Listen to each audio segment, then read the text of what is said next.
Most of the video games you play in your life tend to be mediocre. Statistically, you can never really remember every piece of media you consume. There are a few games out there that I think genuinely stick with me for the rest of my life, that I think about regularly and that one day I might even revisit. And even fewer games out there that I would say legitimately changed my life and who I am as a person. On this channel, I have extensively talked about horror games far more than I ever thought I would when I initially made my YouTube account. I enjoyed a few horror games as a kid, like say Resident Evil 2, but to be honest, I always found them to be subpar. However, about 4 months into my YouTube career, I made a video titled The World of Awful Horror Games, where I found some of the worst horror games just for the sake of poking fun at exactly how terrible the genre can be at times. However, at the end of that video, I said that to correct the balance, I would make a video on the best horror games ever made, which I also did get around to doing. So I went on Metacritic and found the top 10 horror games of all time and played through each of them. But I never finished most of them, just for the sake of time. This is when I was hyper fixated on keeping a schedule. So admittedly, I cut a few corners, and full playthroughs of 10 separate games are one of the first things that I chose not to do. One of the games I tried in that video was Silent Hill 2, a game that I had heard so many great things about, and so when I played through it, to be completely honest, the first major section of the game had me so unimpressed, I just researched why people liked the game, threw together a few lines, and just couldn't be bothered finishing it. The game just has so many obvious flaws. For starters, in terms of raw gameplay, Resident Evil certainly has better games. They both control similarly, but in terms of environments, I think RE just does it better. Resident Evil also places a much higher value on resource management, and surviving the next room or corridor is never guaranteed, this game by comparison being really easy. The dialogue in this game, especially in the first half, is uniquely bad, out of sync and slow paced, and at a first glance, James just really isn't that expressive or an interesting character. But after making that video, this is the only game that I truly regretted not finishing, and so after about a month after that video, I sat down and played the game with no intention of recording it, no intention of making a video, just because something about it was different. Something was telling me that I missed something, and much like the characters in the game, something kept drawing me back to Silent Hill. So I went in blind, no guides, nothing, just playing the game with the lights off at night as the game was meant to be played. And this game left such an impact on me that the first thing I did when I completed my playthrough was start up another. And I've been considering making a video on this game ever since. But first, I really wanted to make sure that I understood it, that I could convey how it made me feel and why. And I wanted to make sure that I could make a video that does this game justice. So I've been writing this script in between videos for about 10 months total. And this video is most likely going to be slapped in the middle of a much larger project. I don't currently know if this is going to be a standalone video essay or maybe a tie-in with the remake, or if it'll only be seen in the aforementioned larger project. But this was written completely on its own, and it's an attempted recreation of how the game is experienced, and what makes it, in my opinion, a game worthy of being considered amongst the greatest games ever made. But with that long-ass intro out of the way, let's get into it.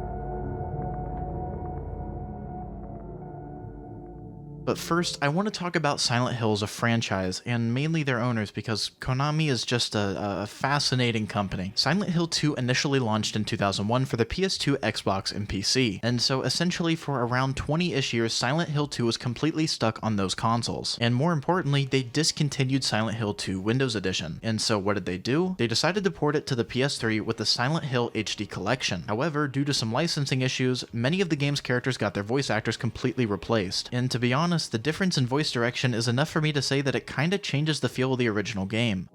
Mary, could you really be in this town? Mary, could you really be in this town? In my restless dreams, I see that town. Silent Hill. In my restless dreams, I see that town. Silent Hill. And the cast they brought in to play the characters are great too, namely including Troy Baker, who is the same guy who plays Joel in The Last of Us. But he just doesn't fit James. And despite being one of the most beloved video games ever made, Konami just refused to port it to modern consoles. And of course now we have the Silent Hill 2 remake, which as of the moment I'm writing this is about 6 months out. But anyway, if you're watching my footage, you'll probably notice something. Silent Hill 2 kinda looks like ass, but this doesn't. For some reason, this looks miles better than the original game did, even if you run an emulator with a ton of upscaling. My footage just looks better, and that brings me to the definitive way to play Silent Hill 2, prior to Remake of course. The PC version of Silent Hill 2 is extremely hard to get your hands on, but if you do, there's a team of very dedicated people who made a project called Silent Hill 2 Enhanced Edition. I don't know how much of this was done by hand, but this game looks magical like this. Ironically, back in the day, CG pre-rendered cutscenes were made to achieve the highest quality graphics during cutscenes, but now since we don't have the ability to upscale those using a texture pack, those cutscenes look worse in comparison into the main game. If you have the ability to set this up, it is absolutely amazing. The load times are infinitely quicker, some sprites that look stupid got fixed, and it's an excellent remake of the game while keeping literally every aspect intact. Don't get me wrong, installing it is kinda sketchy, I'm not gonna lie, but with these upscaled graphics, I don't even think a remake of this game is required. If this exact version was just ported to every console, I think I'd be okay with that. But without further ado, let's finally hop into the game's story. The way I'm gonna be breaking this down is gonna be both for people who have played the game and for those who haven't. And so I know people might get annoyed hearing me retread plot points that they already know, but they're important. And some people just aren't gonna be willing to play this game since it's such a pain in the ass to do these days. But to those of you who have never played the game before, if you are even slightly considering playing Silent Hill 2 for the first time, for the love of God, don't spoil it for yourself, just click off this video. I won't get offended. The game is too good to know what's going to happen during your first playthrough. Mark my words when I say that this game can and will fuck you up with its story beats, and it's an emotional journey that I think is a crime to spoil. But with all of those warnings out of the way, let's boot up a new game.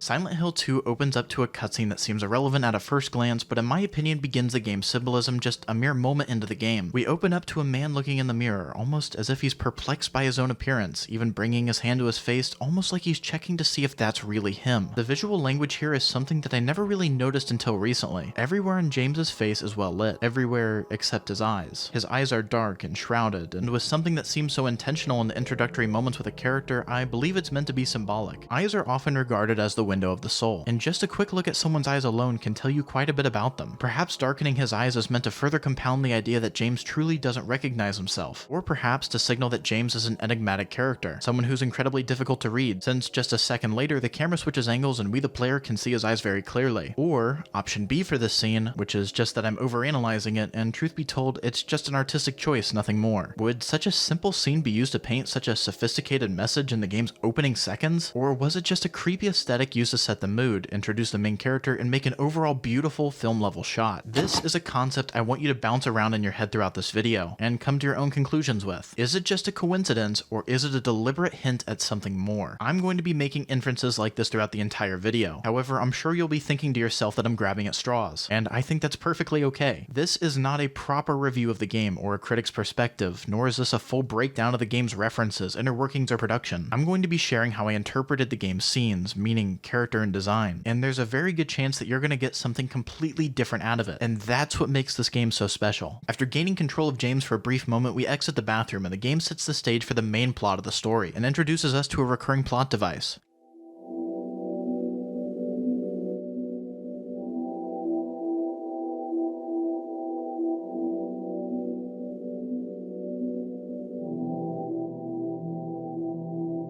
In my restless dreams, I see that town, Silent Hill. You promised you'd take me there again someday, but you never did. Well, I'm alone there now, in our special place, waiting for you.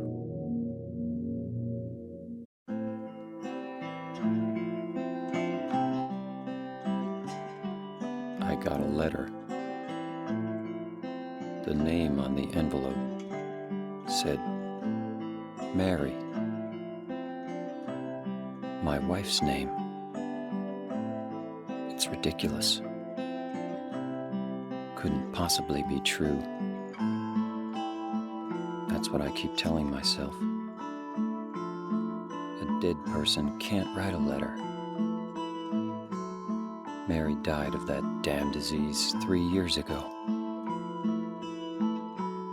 So then, why am I looking for her? Our special place. What could she mean? This whole town was our special place. Does she mean the park on the lake? We spent the whole day there. Just the two of us, staring at the water. Could Mary really be there? Is she really alive? Waiting for me?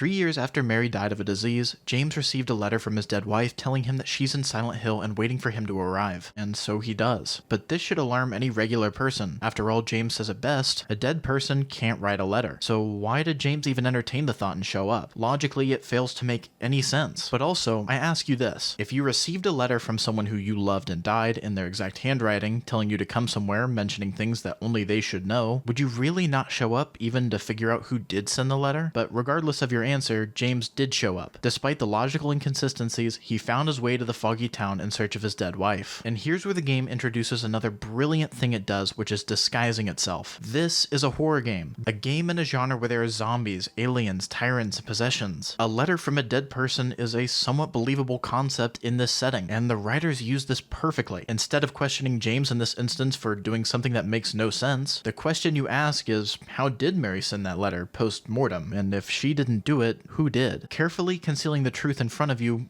right from the start. But while you're pondering this, the game allows you to get familiar with your controls, making you walk through a relatively narrow path in abandoned buildings, all before leading you into a graveyard, a setting that's very commonly used in horror to create the threat of monsters. But while it maintains the typical creepy environment, Silent Hill 2 instead uses it to create an incredibly somber scene that gets contextualized later.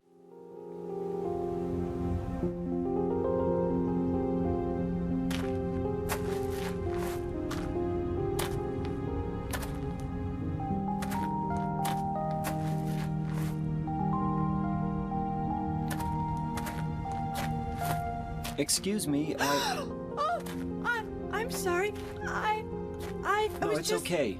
I didn't mean to scare you. I'm kind of lost. Lost? Yeah. I'm looking for Silent Hill. Is this the right way? Yeah. It's hard to see with this fog, but there's only the one road. You can't miss it. Thanks. But Yes? I think you'd better stay away. This town, there's something wrong with it. It's kind of hard to explain, but Is it dangerous? maybe. And it's not just the fog either. Okay, I got it. I'll be careful. I'm not lying. No, I believe you. It's just...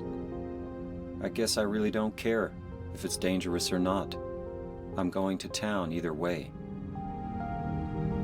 But why? I'm looking for... someone. Who is it? Someone... very important to me. I'd do anything if I could be with her again. Me too. I'm looking for my mama. I mean my mother. It's been so long since I've seen her. I thought my father and brother were here, but I can't find them either. I'm sorry. It's not your problem. I hope you find them. Yeah, you too.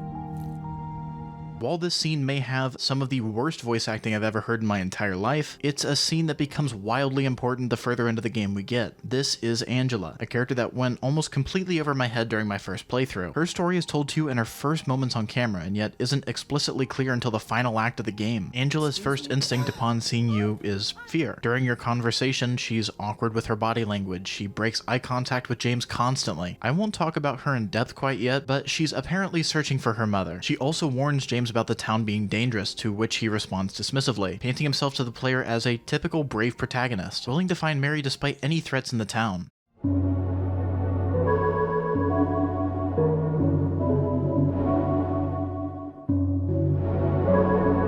Silent Hill is foggy, empty, and extremely unsettling. Towns are often noisy, busy places, but here the only thing you'll hear while traversing it are the groans of monsters and your footsteps on the pavement. And speaking of monsters, very quickly we get introduced to our first type of enemy after following a trail of blood.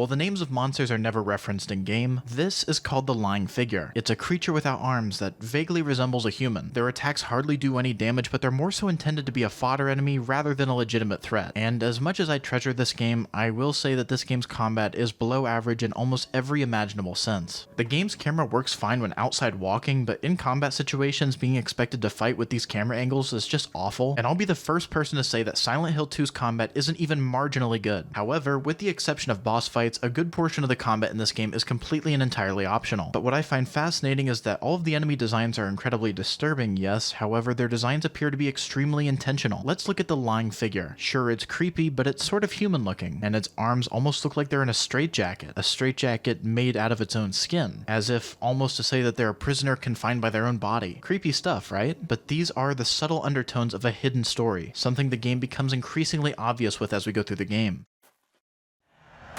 Oh, yeah.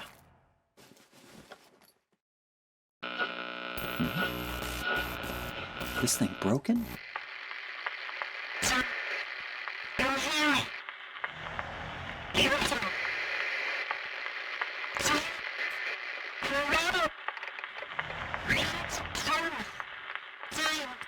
What the?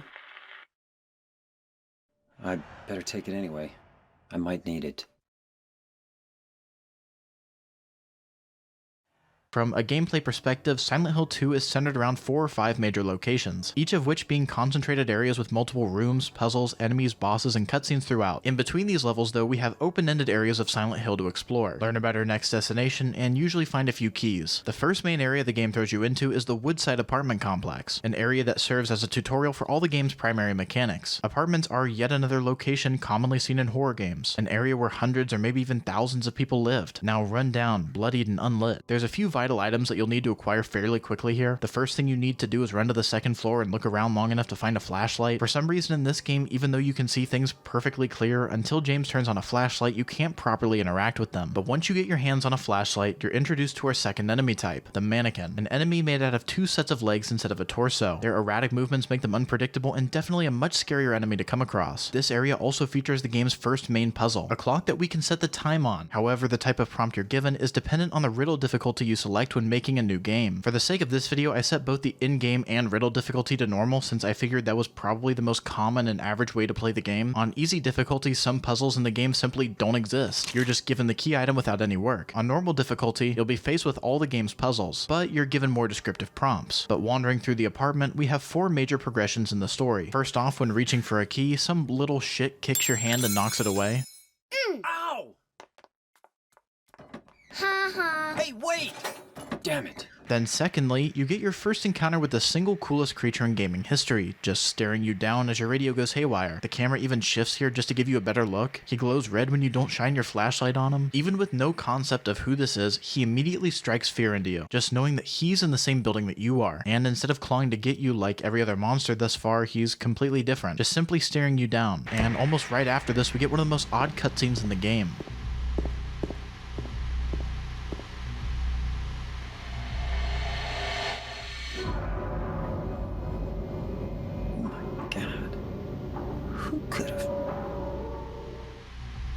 Another human body, someone who died watching TV in this random room. On my initial playthrough, this didn't strike me as anything unusual, but looking closer at the body, his hair resembles James, doesn't it? And he's wearing an outfit that, without the blood, looks pretty similar. And to keep piling on details like this, you'll find a room that's filled with moths that follow you around if you keep a flashlight on, and also a few dead butterflies on the bed. The only reason you come into this room is to find a key hidden within, yet this is probably one of the most overlooked parts of the game. This is a Japanese game, made by Japanese developers, and so there's a lot of folklore from multiple cultures that influence this game. In many Eastern cultures, Japan in particular, both butterflies and moths are very symbolic of the afterlife. Moths are often symbolic of change, metamorphosis, and mystery, while butterflies tend to be a more positive outlook on this. Considering their beauty, it's more so centered around rebirth. And look, I'm not an expert in this, I'm probably explaining it terribly, but there's a very good reason why butterflies appear in Japanese horror pretty frequently. My point is, the game is trying to get something across. There are dead butterflies on the bed, but there are still moths, so what could it possibly mean? With this key, we can finally solve our first puzzle, leading to, yet another unexpected cutscene, shall we say?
You know, there's just so much to unpack here. You know, there's just a ton of emotions, you know. Oh god, who the fuck is that? Was he just sexually assaulting a mannequin? We can get to that in a minute, but the final bit of story in this part is a new character, Eddie, a character who initially comes off as almost comic relief. We find Eddie in a very unfortunate spot. The room right outside of his has a very mutilated corpse, and it's somewhat fresh. And somewhat naturally, Eddie is throwing up violently, assumedly due to seeing the dead body. And for some reason, this is where James suddenly thinks it's a great idea to just start playing 20 questions with this dude.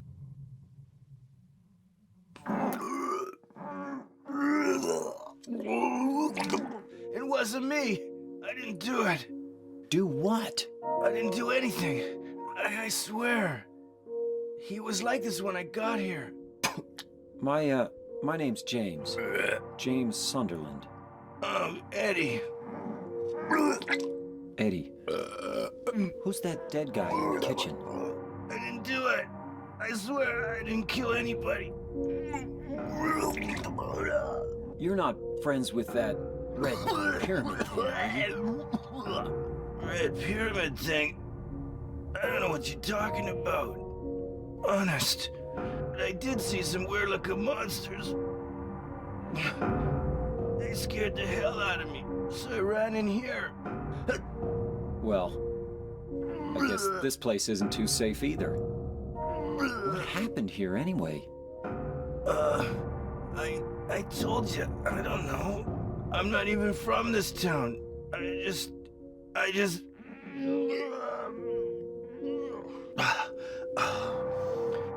You too, huh? Something just brought you here, right? Yeah, you could say that.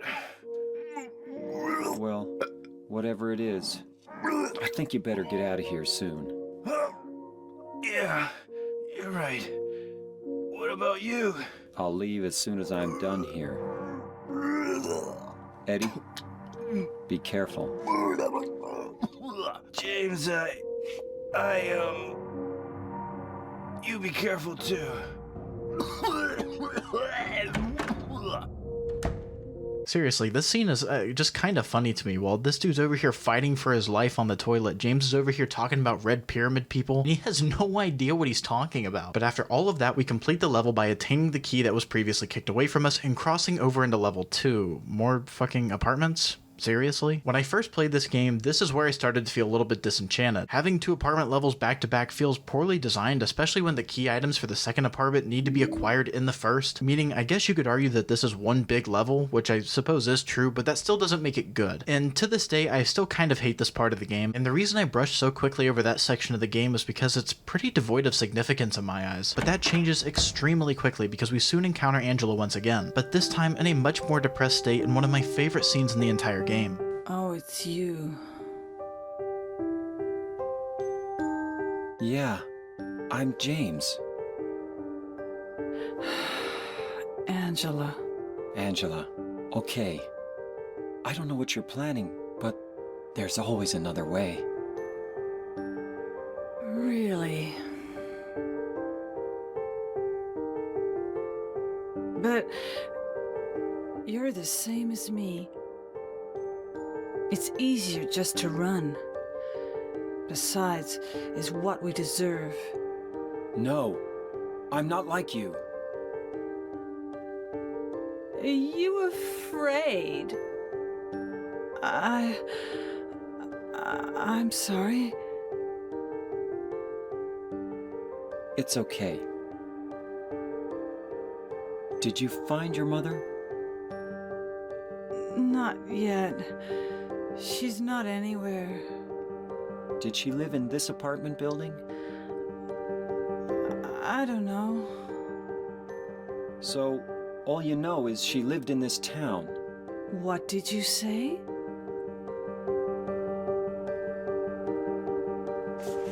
How do you know that? Well, I just figured, 'cause this is where you're looking for her. How else would I know? Yeah. Am I right? I'm so tired. So, why did you come to this town anyway? I'm sorry. Did you find the person you're looking for? Not yet. Her name's Mary. She's my wife. I'm sorry. It's okay. Anyway, she's dead. I don't know why I think she's here. She's dead? Don't worry. I'm not crazy. At least, I don't think so. I've got to find my mama. Should I go with you? This town's dangerous. Now I know what you meant back there in the cemetery. I'll be okay by myself. Besides, I'd just slow you down. What about that? Will you hold it for me? Sure. No problem. If I kept it, I'm not sure what I might do.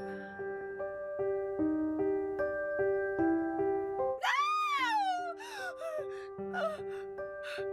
Oh, I'm sorry. I've been bad. Please don't.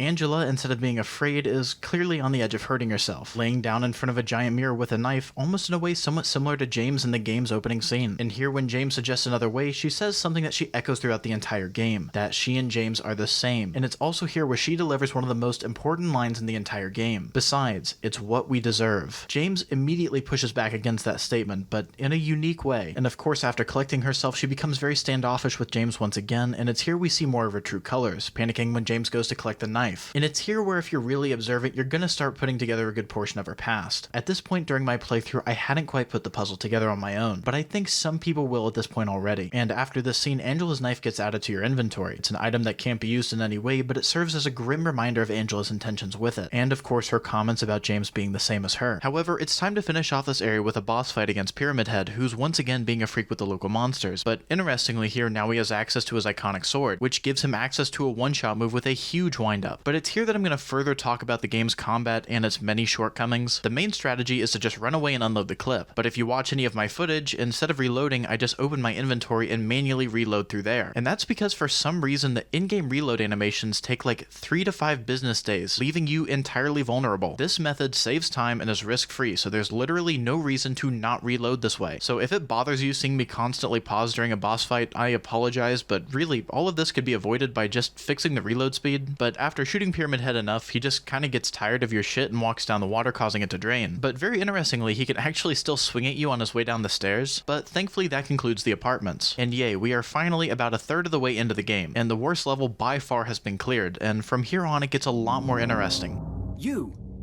It was you, wasn't it? You're the one who stepped on my hand. I don't know. Maybe I did. What's a little girl like you doing here anyway? Huh? Are you blind or something? What's that letter? None of your business. You didn't love Mary anyway. Wait! How do you know Mary's name? This is Laura, a little girl who somehow survives in this hellish town. Not only does she taunt us, but she leaves us with this bit of information to digest. You didn't love Mary anyway.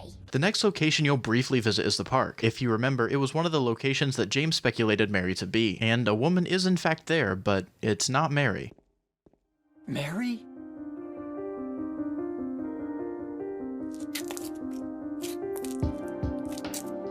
No, you're not. Do I look like your girlfriend? No, my late wife. I can't believe it. You could be her twin. Your face, your voice, just your hair and clothes are different. My name is Maria. I don't look like a ghost, do I? See? Feel how warm I am? You're really not Mary. I told you. I'm Maria. Sorry. I was confused. Where are you going? I'm looking for Mary. Have you seen her? Didn't you say she died? Oh yeah, 3 years ago. But I got a letter from her.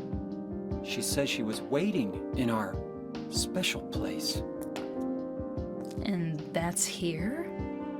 Anyway, I haven't seen her. Is this your only special place?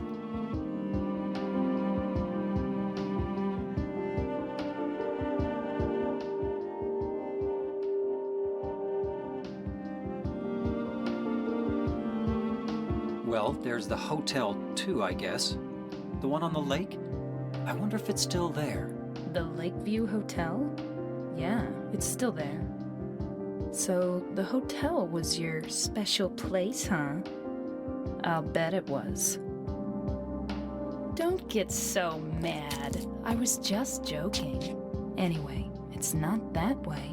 It's this way.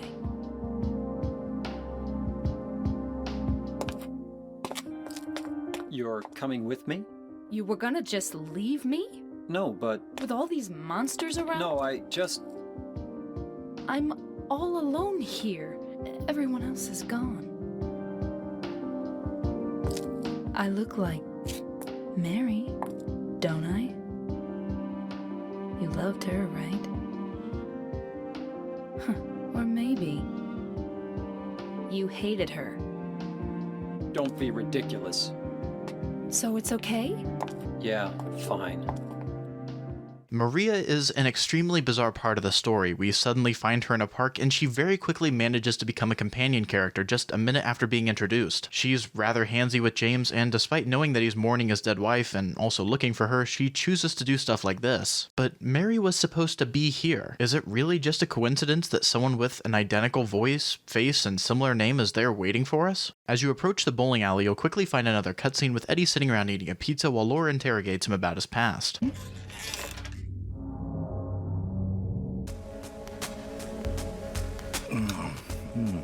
So what'd you do? Robbery? Murder? Nah, nothing like that. Huh! You're just a gutless fatso. What'd you have to say that for? I thought you said the cops were after you. No, I just ran because I was scared.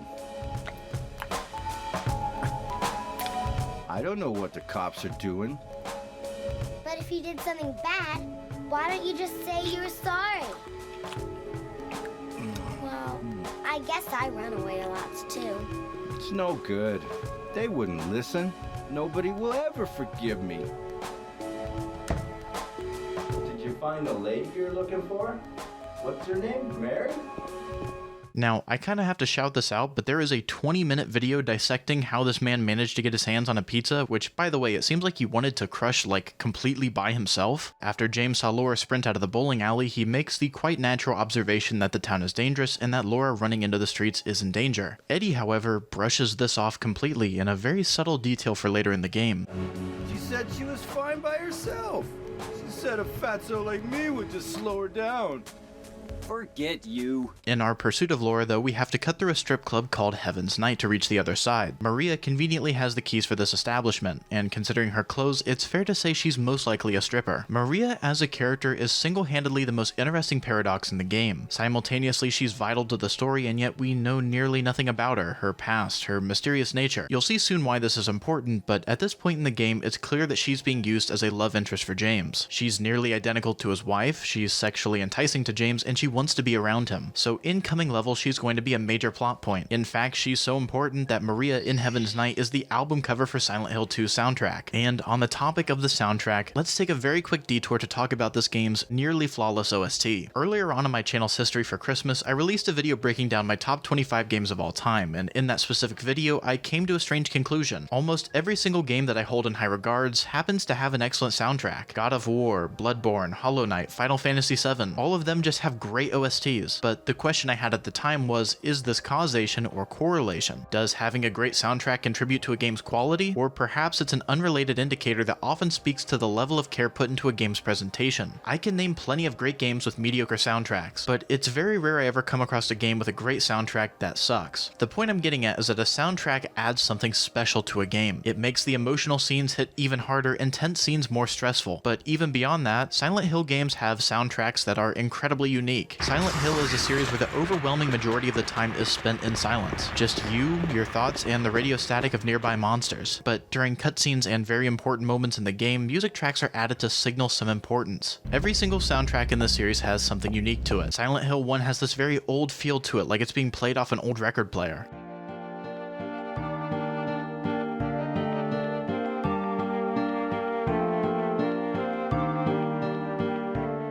Silent Hill 4 has some incredible drum work.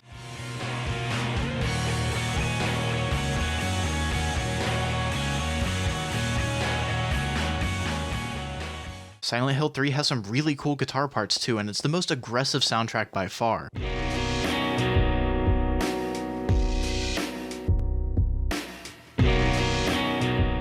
But Silent Hill 2 has a score that can only be described as haunting.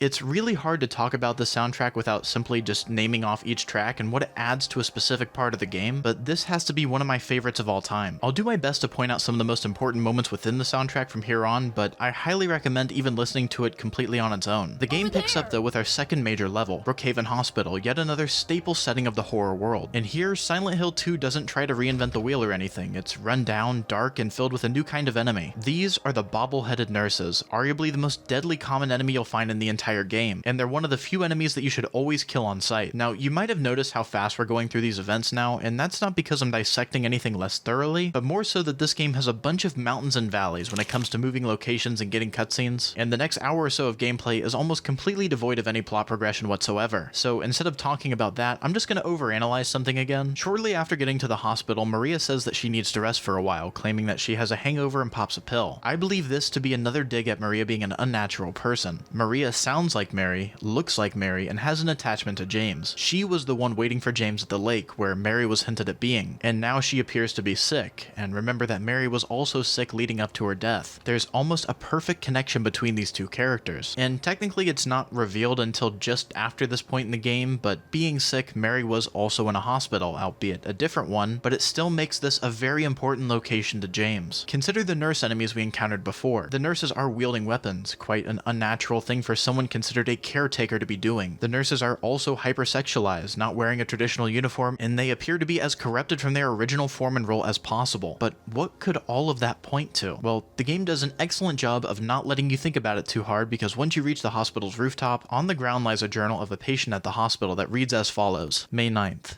Rain. Stared out the window all day. Peaceful here. Nothing to do. Still not allowed to go outside. May 10th. Still raining. Talked with the doctor a little. Would they have saved me if I didn't have a family to feed? I know I'm pathetic.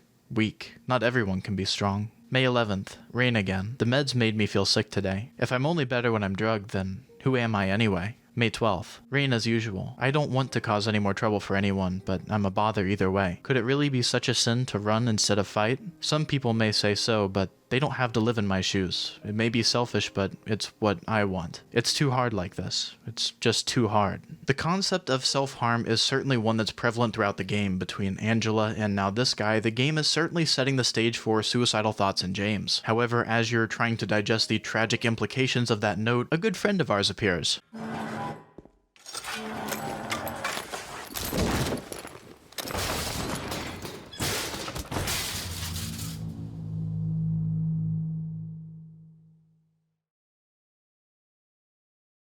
And this is a scene that I'm going to rip into for a minute because it's really bad. Pyramid Head has a giant sword that just nailed James, sending him flying back. But he lives through this, and also without any cuts, and he gets sent through the goddamn ceiling, at least falling 12 feet. At first I thought maybe Pyramid Head struck James with the blunt end of the blade, which wouldn't make any sense, but it would explain the lack of a cut wound. But you can slow this down and see very clearly he's using the blade, and it makes direct contact at his chest. Not a huge deal, just a nitpick, I suppose. And in a shocking turn of events, we also encounter Laura, who has somehow survived the incredibly dangerous hospital, but not only that, she's playing around and having fun in the same areas that we have barely been surviving. Again, strange, but narratively it can be overlooked. Laura? Huh? You know my name? Eddie told me. That big fat blabbermouth. How do you know about Mary? What's the big deal? Why can't you just tell me? You gonna yell at me if I don't? No, I won't.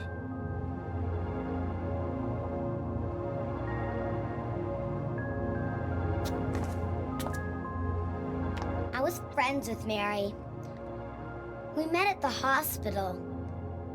It was last year. You liar! Laura, Fine, don't believe me. But last year, Mary was already...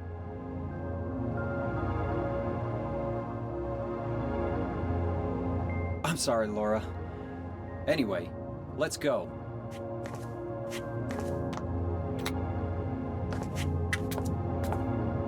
We can talk about this later. This is no place for a kid. There are all sorts of strange things around here. I can't believe you haven't even gotten a scratch on you. Why should I?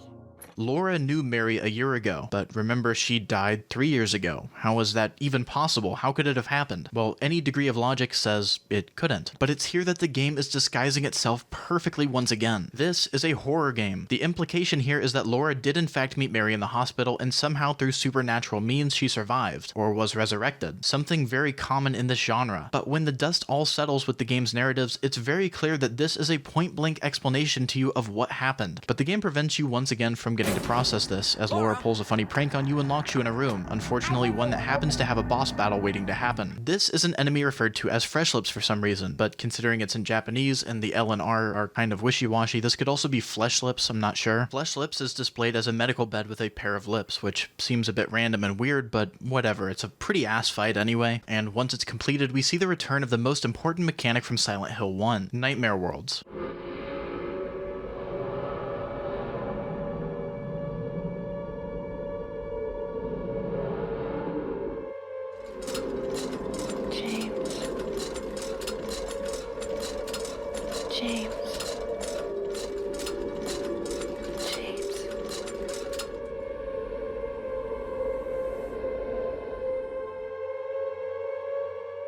The hospital has gone to shit, there are sirens again, and more importantly, we still have to find Maria and Laura. And as much as I love this game, this is another level that I'm just not too crazy about, serving as one of the least memorable areas in the game in terms of puzzles. And to provide a fair bit of criticism towards the game, I also think it's here that the gameplay is a bit stale. On a first run, the way the game is played is by walking up to each and every single door in the game, checking if it's open, seeing that it's a broken locked door, moving forward, pulling up your map to find what other rooms you can check, figuring out where the room actually is relative to your current location, rinse and repeat. And this, I think, is kind of annoying, to the point where I know some players of this game who have played it with a map of every single area labeling which doors lead to rooms and which are locked. And as much as some people might be calling that cheating, I kinda get it personally. But the game further progresses when you reunite with Maria in a scene that can only be described as awkward.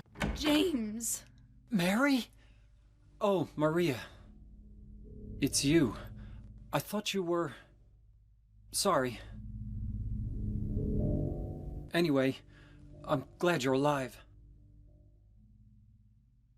Anyway? What do you mean, anyway? You don't sound very happy to see me. I was almost killed back there. Why didn't you try to save me? All you care about is that dead wife of yours.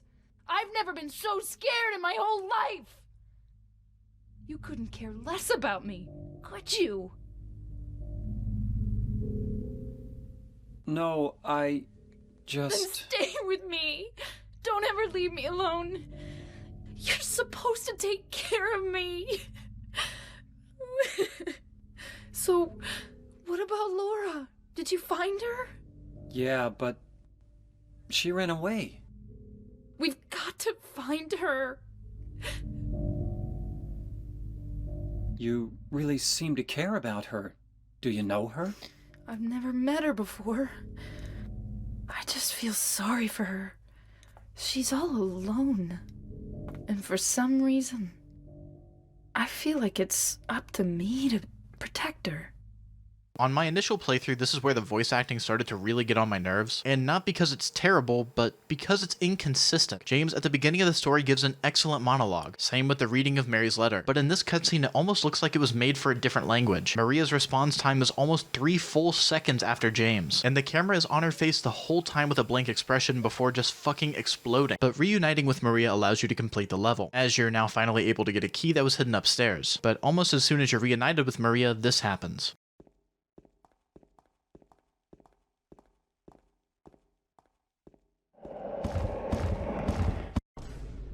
The Pyramid Head appears once again, leading to one of the game's most shocking cutscenes.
James' reaction here truly says it all. James lost everything when he lost his wife, and now in search of her watched someone who's practically identical to her in every conceivable way died just outside of his reach. Someone who asked James to protect her and keep her safe. James failed, and his demeanor sitting in the elevator conveys without words what any person would feel. After this scene, there's no dialogue, no enemies, it's just you and your thoughts with a sorrowful song in the background. And despite the fact that James gains maps that indicate how to progress further into the game, the loss of Maria makes any gained progress feel meaningless. But the game forces you to push onwards. Regardless of how you feel, the game directs you forward, except now through the nighttime of Silent Hill. And after a few more typical Silent Hill adventures of tracking down a key for a museum, we've reached just over the halfway point. Let's do a very quick assessment of where the game is currently. James has come to Silent Hill to find his wife Mary, who died 3 years ago from an illness, but apparently she isn't necessarily confirmed to be dead at all. We got introduced to Angela, who's in search of her mother with a deep traumatic past. We have Eddie, who seems to have a ridiculous amount of guilt regarding something he's done, presumably something illegal. And then we have Laura, a child who somehow manages to survive in this hellish town, and also somehow a friend of Mary's. But let's start piecing this together. Mary apparently died 3 years ago, but Laura met her a year ago and became friends with her, so we simply have a few possibilities to consider. Option A, Laura met some kind of resurrected Mary through supernatural means. Option B, Laura met Mary a year ago and then she died, and James' timeline is merely just wrong. Or option C, Mary never died and she's here. But that's not the only mystery we need to solve. Where is Laura, and how the hell is she managing to stay alive in this town by herself? What happened to our other two acquaintances? The further into the game we get, the more clues we get our hands on, and yet somehow more and more questions keep popping up. And now begins potentially the single weirdest part of Silent Hill 2. 2, the Historical Society in Prison. This is where the game finally starts to begin dropping its subtlety. Almost immediately upon entering the Historical Society, you come across a painting portraying our executioner, the Pyramid Head, doing what he does best. But you'll quickly start hearing a distant horn in the background coming from a giant hole in the wall that was broken. And considering the painting behind you, the likely candidate for this is that Pyramid Head is nearby and opened this up. A very long staircase. Like, super long. Honestly, I was somewhat confident that this was like a Mario 64 situation here, but no, this is a 2-minute long staircase, straight down, presumably under the lake. How is that even possible? It shouldn't be, it physically makes no sense. In a world containing living corpses, mannequins, and sexually motivated pyramid-wearing maniacs, a staircase is somehow the first thing that doesn't make any sense. And while somewhat brief, this is one of the greatest levels in horror games. The only thing on your mind here is Pyramid Head. You first meet him in the apartments, and then he murders the only companion you have right in front of your eyes. And now the game chooses to show him again through a painting leading to this. A bottomless hole in the middle of a building seemingly 100 feet underground. And even stranger, you're just expected to jump. If it isn't clear enough through everything up to this point, Silent Hill is not a normal place, or even a normal place by traditional horror standards. Falling down seemingly infinite pits, walking down seemingly infinite staircases, and now being trapped in a room with no exit. Unfortunately, during this playthrough, I couldn't capture the pure confusion I had freaking out whether or not I bricked the game or whether or not I was missing something, clicking interact on the wall and just panicking. And I don't know whether or not to call this kind of game design extremely poor or brilliant, but after calming down you might notice that one of the walls has a different prompt implying that you can break it with a melee attack. But after a brief puzzle once again, there's another bottomless pit, and once again we jump in without a second thought. However, instead this time we get greeted by Eddie, who's not looking so good. Killing a person ain't no big deal. Just put the gun to their head. Pow. You killed him? But it wasn't my fault. He made me do it. Calm down, Eddie. Tell me what happened. That guy, he had it coming. I didn't do anything. He just came after me. Besides, he was making fun of me with his eyes, like that other one. Just for that, you killed him? What do you mean, just for that? Eddie, you can't just kill someone because of the way they looked at you. Oh yeah? Why not? Till now I always let people walk all over me. Just like that stupid dog. He had it coming too. Eddie. I was just joking, James. He was dead when I got here, honest. Anyway, I gotta run. You're going out there alone? Yeah. Eddie? This scene, once again, is a painfully obvious explanation of what's going on if you can see through it. This is the second time you find Eddie in a room with a corpse, and this time he doesn't seem to be nearly as traumatized as your first encounter. And the departing exchange between you two, you're going out there all alone, yeah, is just brilliant. This is the second character who doesn't seem to be nearly as nervous to navigate the surrounding areas as James seems to be. Both Eddie and Laura seem to be walking around just fine. To be fair, Eddie also has a gun, but he doesn't care about the threat of Pyramid Head or any of the other amalgamations we've had to deal with. Again, a blatant explanation carefully guised underneath another horror trope. Insanity. Eddie clearly isn't doing too well up there, and so anything he says can be written off as batshit crazy, and instead of questioning the situation, you easily write it off as him having lost it. The next section of the game is Toluca Prison. Prisons are yet another setting that you're going to see quite often, cramped areas meant to keep bad things locked in. But Silent Hill 2 takes another approach, instead putting emphasis on the themes of justice, right and wrong, and execution. One of the first things you can do upon entering the prison is acquire the game's strongest gun, the rifle. It has the power of the shotgun, but 2 to 3 times the range. It is a must-have for all future boss fights. But while armed to the teeth, the enemies here are just lying figures, something that you can easily just kill with a melee weapon or a pistol without any worry. And yet the only creature you're expecting to find somewhere here is the executioner himself. The prison revolves around 2 puzzles, a hatch without a handle and another in the Gallows. The Gallows is half the reason this area still manages to creep me out to this day. It's extremely dark, and the entire time you're there, you'll occasionally hear a horse galloping around you. And while I know that the area doesn't have a single enemy, it still tends to be one of the scariest places to be, choosing to instead explain a little bit of lore for the Pyramid Head. Pyramid Head is an executioner here, and interestingly, there are multiple of them. We've seen him with a giant sword, but it seems like the spear is the more standard weapon. But why would Pyramid Head be a part of a prison, which are government institutions? Execution is something that's pretty well regulated. Having a maniac in charge of it is pretty bizarre. But then again, you can't take anything here as reality. We're hundreds of feet underground, having survived multiple endless pitfalls, so the question finally becomes, what's real and what's a part of this supernatural environment? The Gallows itself is missing 3 tablets scattered around the prison. The first, the tablet of the gluttonous pig, is located in the cafeteria, the same place we encountered Eddie. The second, the tablet of the seductress, is located in the showers. And the third, the tablet of the oppressor, located in a prison cell filled with occult messages and books. After retrieving all of them, a scream plays in the Gallows mimicking an execution, giving you everything you need to get the hatch open. This puzzle is way deeper than I had initially thought on my first and quite frankly second playthrough, and it's something I've only been learning about very recently, so we'll save that for later, because for now, the game is right back at it with bottomless pits, and not just 1 or 2, but fucking 3 in a row, all while this track plays in the background.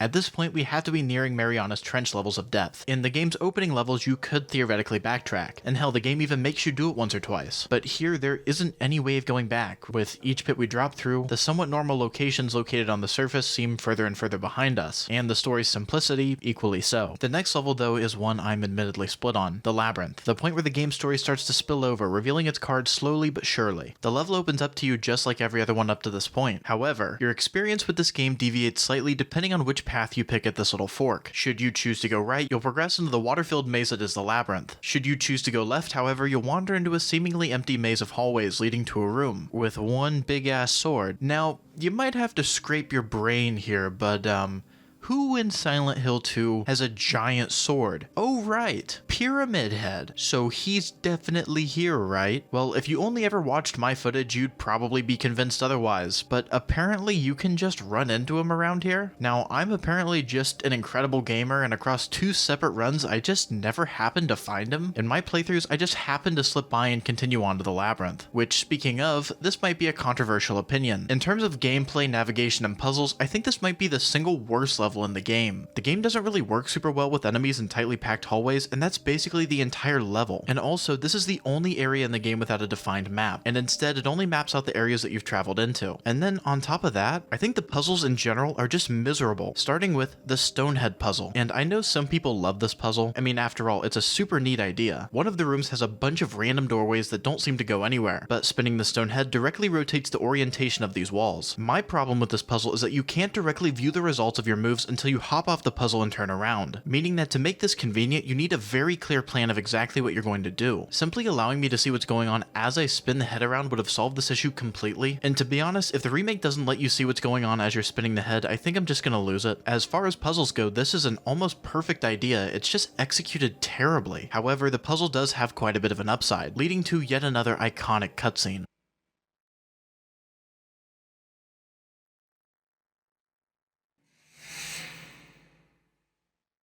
You're alive! Maria, I thought that thing killed you. Are you hurt bad? Not at all, silly. Maria? That thing, it stabbed you. There was blood everywhere. Stabbed me? What do you mean? It chased us to the elevator, and then... James, what are you talking about? Just before! Don't you remember? James, honey, did something happen to you? After we got separated in that long hallway? Are you confusing me with someone else? You were always so forgetful. Remember that time in the hotel? Maria? You said you took everything, but you forgot that videotape we made. I wonder if it's still there. How do you know about that? Aren't you Maria? I'm not your Mary.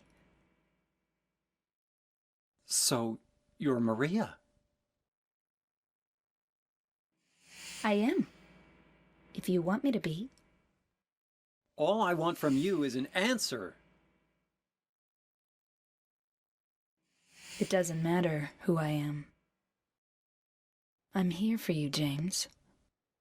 See? I'm real. Don't you want to touch me? I don't know. Come and get me. I can't do anything through these bars. Okay. Stay right there. I'll be there soon. This is surprisingly a part of the game's opening if you just sit on the main menu for a little bit, but in context, this scene is the game's final attempt at deceiving you. Maria is back, and somehow she doesn't seem to have any memories of getting impaled, leading to, up to this point in time, the game's most somber moment. But she's here and alive, and more importantly saying some very concerning things. Maria looks like Mary, sounds like Mary, seemingly died like Mary, and now has information that only Mary should know. But this is the final time the game can use any level of ignorance you have left. The question that arises here is that if Maria can come back to life from certain death, perhaps Mary really is out there, somehow managing to overcome death through whatever supernatural means saved Maria. But here our objective is to go and rescue Maria and ask questions later. Thankfully, this part of the labyrinth isn't nearly as awful, since you never need to touch the head puzzle ever again. However, you are still deprived of a good map. But this is where I need to say something pretty important. In the next 30 seconds to a minute, we're going to go over a plot point that might push a button with some people. This is a part of the story that, even without experiencing anything close to it firsthand, makes me sick to my stomach, and if you are even slightly sensitive, I think it's fair to suggest skipping ahead, because to be honest, it makes perfect sense to do so. This shit is going to get dark. As you progress through the labyrinth, you'll notice some newspapers on the ground covered in blood. They have blotted words out, but they paint a picture of a murder. Allow me to read the entire thing put together. The body of a man later identified as Thomas Orosco, lumberjack, age 39, was discovered in the middle of a room lying face up. The probable cause of death was multiple stab wounds to the front of the neck and left side of the torso by a sharp-edged weapon. The estimated time of death was somewhere between 11 p.m. and 12:30 midnight. Due to the signs of struggle in the room and lack of murder weapon, police are considering this a homicide and have opened a murder investigation. Furthermore, given the fact that the cash in the room was untouched and Mr. Orosco had a history of drunkenness and violence, the police suspect that the motive was not robbery, but some sort of crime of passion. Out of context, this probably means very little to anyone but the people involved. But just look at this scenery. These newspapers are everywhere and increasingly present, covering entire walls, leading to a door with a very familiar voice behind it. Daddy, please don't!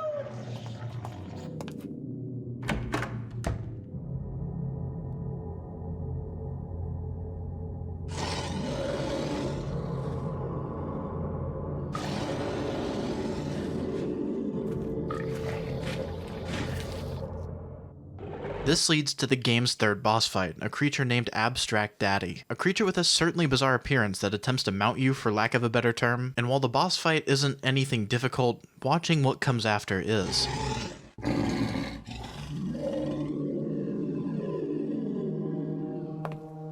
Are you okay?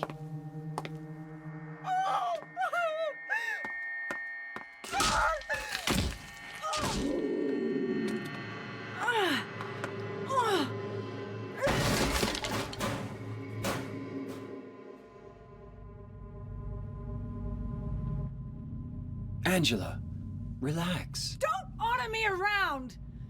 I'm not trying to order you. So what do you want then? Oh, I see. You're trying to be nice to me, right? I know what you're up to. It's always the same. You're only after one thing. No, that's not true at all. You don't have to lie. Go ahead and say it.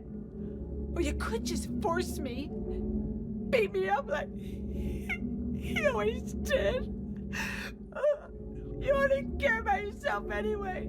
You disgusting pig.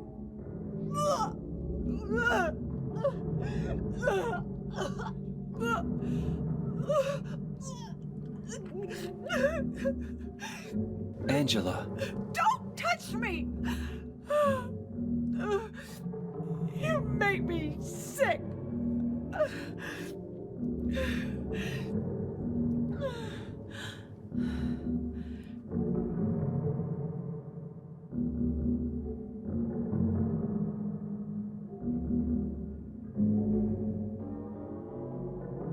said your wife Mary was dead, right? Yes. She was ill. Liar! I know about you. You didn't want her around anymore. You probably found someone else.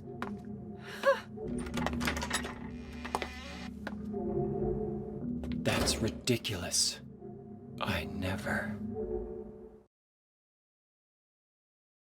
Angela is the victim of horrific levels of sexual abuse from her father, and in rage brutally murdered him and ran away. This explains everything about Angela we've been shown up to this point. Look at Angela's first appearance. She is immediately distrusting of James, a man, and she wears clothes revealing as little of her skin as possible, a very common traumatic response of sexual abuse victims. She frequently breaks eye contact, and seems to generally feel inferior and not taken seriously. And then later with her scene in the apartment, clearly she is suicidal. And this gives us the complete picture of her entire story. This is a person who has had a life that no one deserves to suffer through, and as a result, she's damaged. But then comes another question. Why is all of this here? Physically. Why are there newspapers, hundreds of them, detailing exactly what she did? Why is the room almost covered in flesh with extremely phallic pistons lining the entire room? Why is this here? The enemies in this game thus far have had a ton of symbolic value. And what could Abstract Daddy be? Just a figure of sorts on a flat surface like a bed. But upon closer inspection, it looks more like two figures, one bigger and one smaller, with an extremely phallic design. This is a monster depicting the scene that scarred her over and over again. Why is this here? A personal hell just for Angela in the middle of a random labyrinth just to torment her? Something is missing. Angela in this game often symbolizes suicide, and to keep building on those themes is our next puzzle. The game chooses yet another symbolic item to use, a noose. There's a riddle presenting a list of events, and it's your job to determine who's been hung innocently. Justice has been a major theme in the game's levels, and the game even takes extra time to really frame James in with that noose. The more and more I replay this game, I realize how outspoken it is, and to its credit, once again, Silent Hill 2 goes out of its way to prevent you from digesting it, throwing you into yet another crushing scene.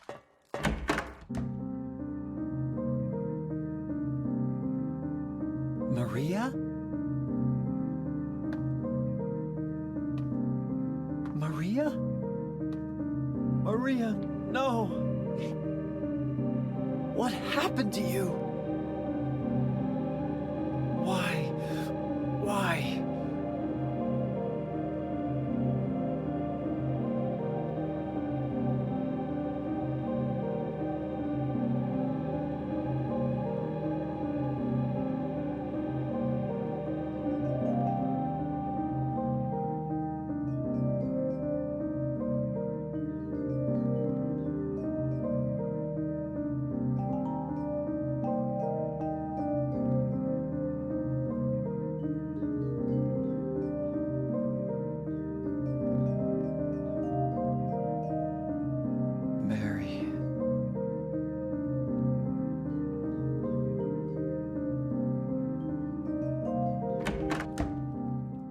Maria is dead, and this time we straight up have her body with no wiggle room for shenanigans. An initial look might suggest she was killed in a similar way to before, but a quick look at her face says otherwise. Her face appears diseased, and in his grief, whose name does James say? Not Maria, but Mary, someone who also died to a disease. But in the moment, the player most likely overlooks that detail, more concerned with who could have possibly done something like this. Could it have been Pyramid Head again? After all, he's in the area. Or perhaps it was the distraught Angela who ran through here who's demonstrated violent tendencies. Or maybe it was Eddie, considering his clear lack of value for human life. But while pondering this question, the game makes you explore the area again, just like before, with a similar and yet different track from the first time you lost Maria, called Fermata in Mystic Air. But the former track was called Magdalene. Magdalene is a puzzling name for a music track, and such a somber one too. Magdalene is likely referring to a figure in the Bible, and while there's no confirmation of such in the Bible itself, it's speculated that she was to be the quote, sinful woman. Now the description of sinful implies that she was a sex worker. Now why am I telling you this? Maria too was a sex worker, and this is her theme after all. And what was Magdalene's first name? Mary. The next room you walk into is a graveyard, the second of this game, and something you can easily miss here is that there are 3 tombstones. One for Eddie, one for Angela, and one for us. And one presumably for us. But speaking of Eddie, we run into him again just a minute later.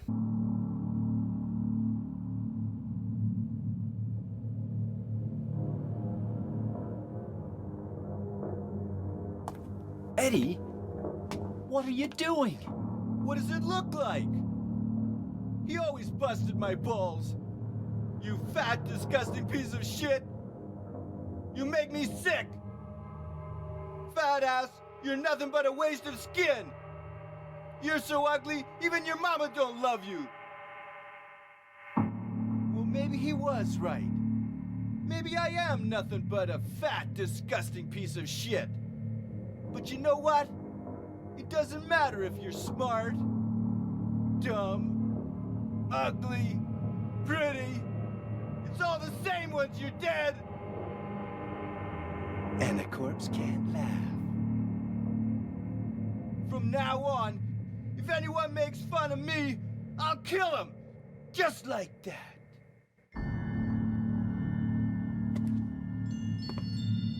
Eddie, have you gone nuts? I knew it. You too. You're just like him, James. Hey, I didn't mean anything. Don't bother. I understand. You've been laughing at me all along, haven't you? Ever since we first met. I'll kill you, James! So, Eddie officially has lost his shit. Clearly, this dude has just gone insane, and he wasn't exactly joking earlier, leading to a very underwhelming boss fight, one that I think will be much better in the remake. But interestingly, this is the only multi-phase boss fight in the entire game, giving him just enough time to run off and give a monologue. Do you know what it does to you, James? When you're hated, picked on, spit on, just because of the way you look, after you've been laughed at your whole friggin' life. That's why I ran away after I killed the dog. Ran away like a scared little girl. Yeah, I killed that dog. It was fun. It tried to chew its own guts out. Finally died all curled up in a ball. Then he came after me. I shot him too, right in the leg. He cried more than the dog.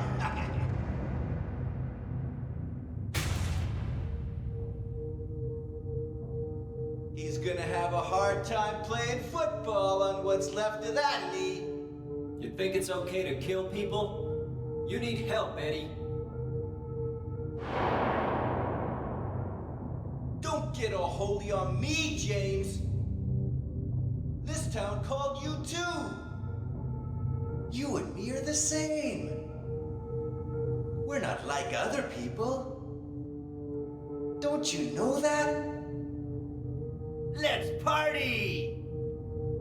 So, Eddie is clearly a troubled kid, terribly bullied his entire life, and just generally abused by everyone around him until he snapped. But unfortunately, we have to put him down, ironically like the dog he killed. Eddie, in my opinion, is the character in the game I find the least gripping. He's just kind of an insufferable asshat the entire game. His motives are weak, and even in death he's pathetic. But during this entire game, this is the first human being that we've had to kill. And despite it being self-defense, James has a small meltdown about this until he out of nowhere brings this up.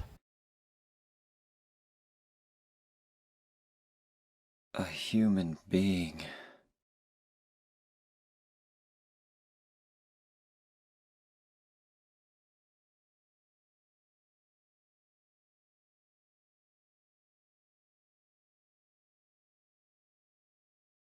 Mary.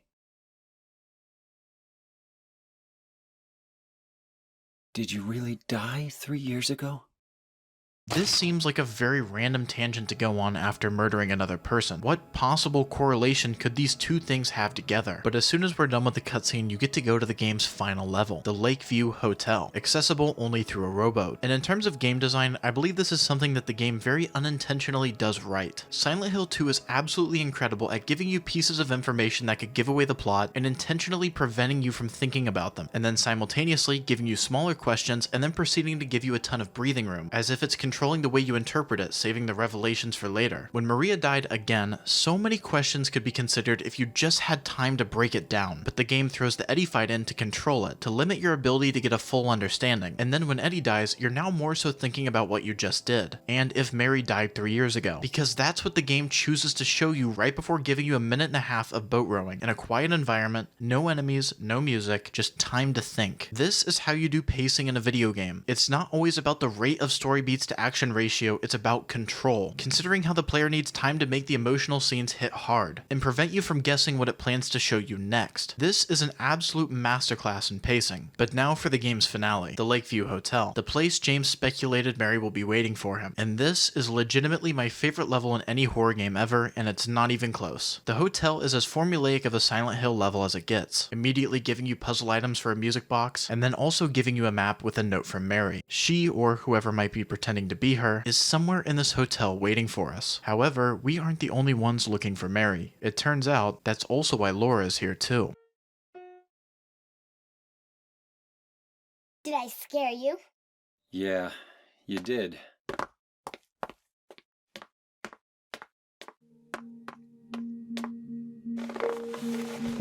You're here to find Mary, aren't you, James? Well, have you? No. Is that why you're here too? She's here, isn't she? If you know where she is, tell me. I'm tired of walking. I wish I knew. But she said it in her letter. What letter? Wanna read it? But don't tell Rachel, okay? Who's Rachel? She was our nurse. I took it from her locker.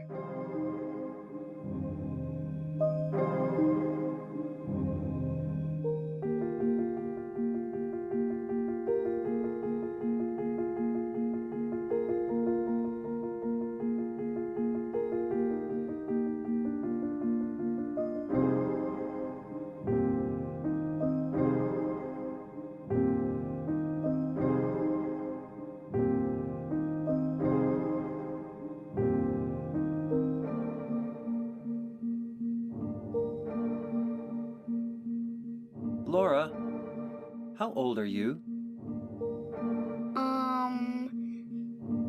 I turned 8 last week. So, Mary couldn't have died 3 years ago. Could she really be here? Is this the quiet, beautiful place she was talking about? Me and Mary talked a lot about Silent Hill. She even showed me all her pictures. She really wanted to come back. That's why I'm here. Maybe you'll get it if you see the other letter. The one, Mary. Huh? I must have dropped it. Laura! I gotta find it. Laura!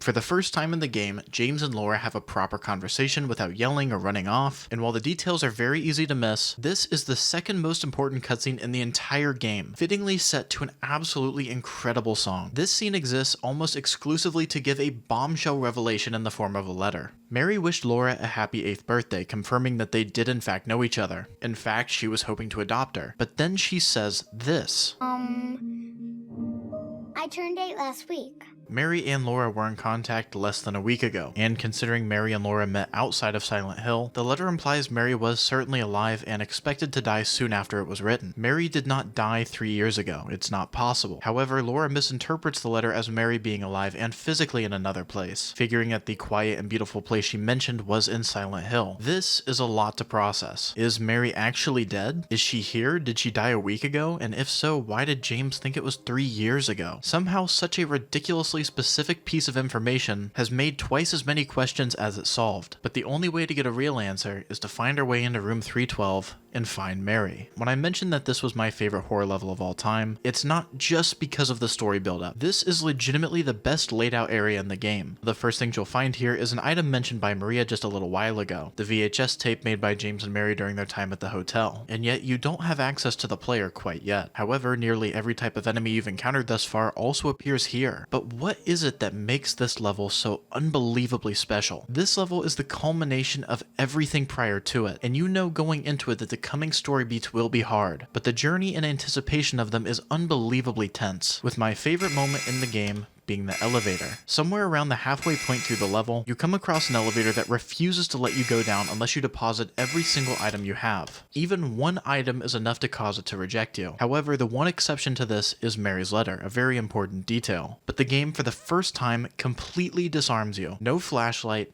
no map, Just total darkness. I said earlier the game is getting more and more blatant with its story, and I think that's most evident here. The puzzles lack any sort of philosophical undertone like before, and there's nothing here that you haven't seen as you solve the game's final puzzle, giving you the key you need to start the finale. So many different options are running through your head. How could this story possibly wrap up? Will James find Mary and leave with her? Or perhaps she was never here at all, but entering room 312 where Mary said she'd be, you find the room shockingly empty. Nothing but a TV, a VHS player, and a chair.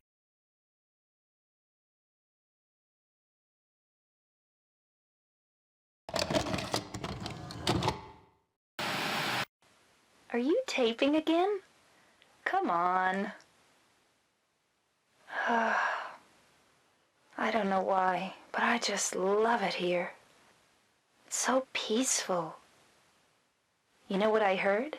This whole area used to be a sacred place. I think I can see why. It's too bad we have to leave. Please promise you'll take me again, James.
Mary.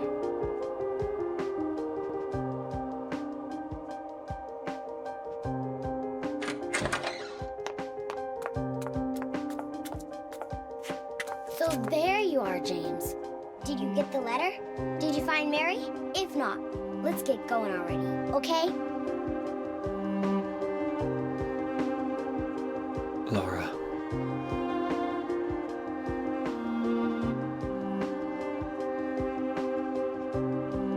Mary's gone. She's dead.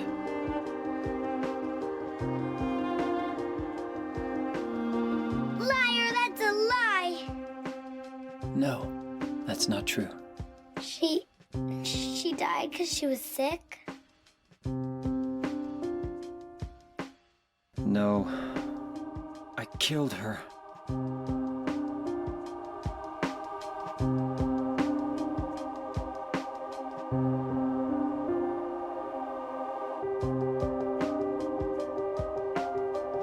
You killer! Why'd you do it? I hate you! I want her back! Give her back to me! I knew it! You didn't care about her! I hate you, James! I hate you! I hate you! I hate you!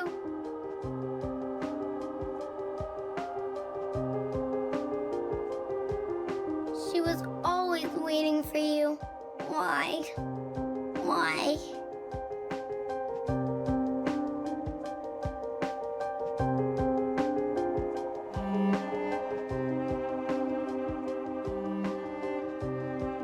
I'm sorry.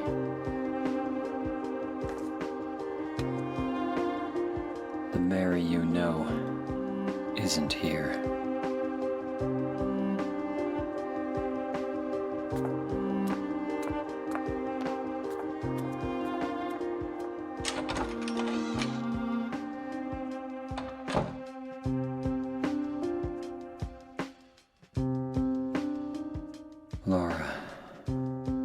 Sorry.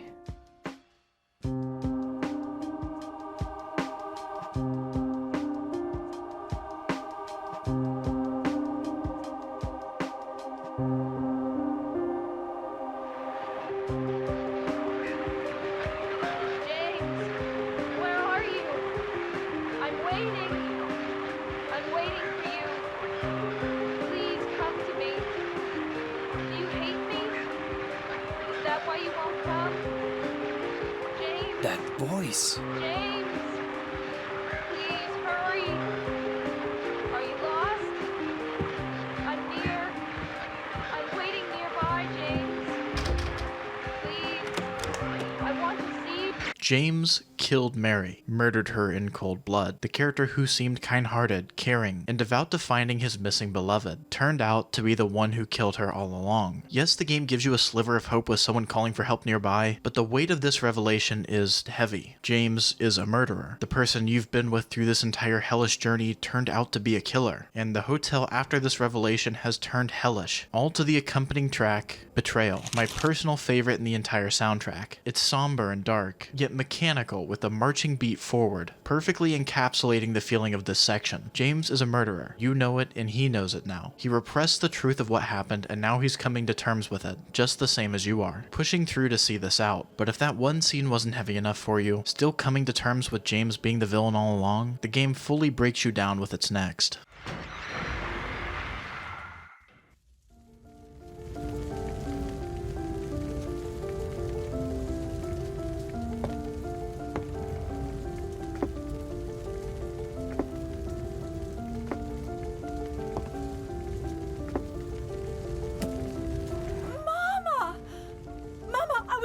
For you.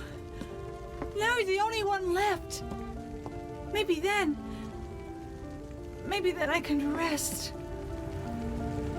Mama, why are you running away?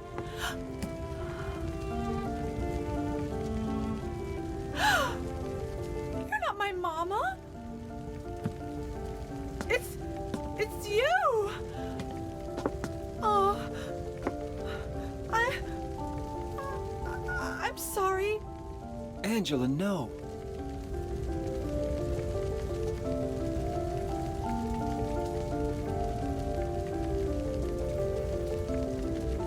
Thank you for saving me. But I wish you hadn't. Even Mama said it. I deserved what happened. No, Angela, that's wrong.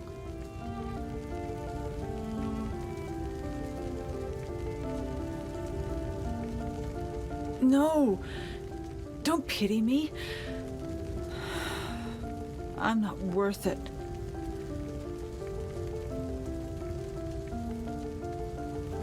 Or maybe you think you can save me.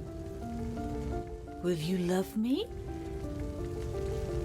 Take care of me? Heal all my pain?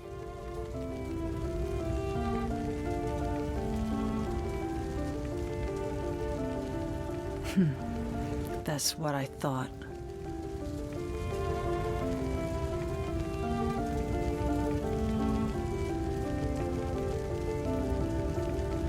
James, give me back that knife. No, I won't.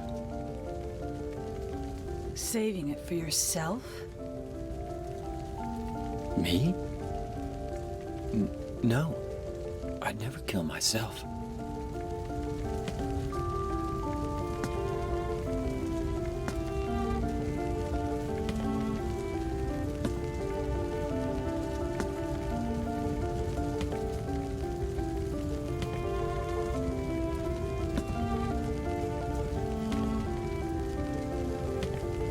It's hot as hell in here. You see it too? For me, it's always like this.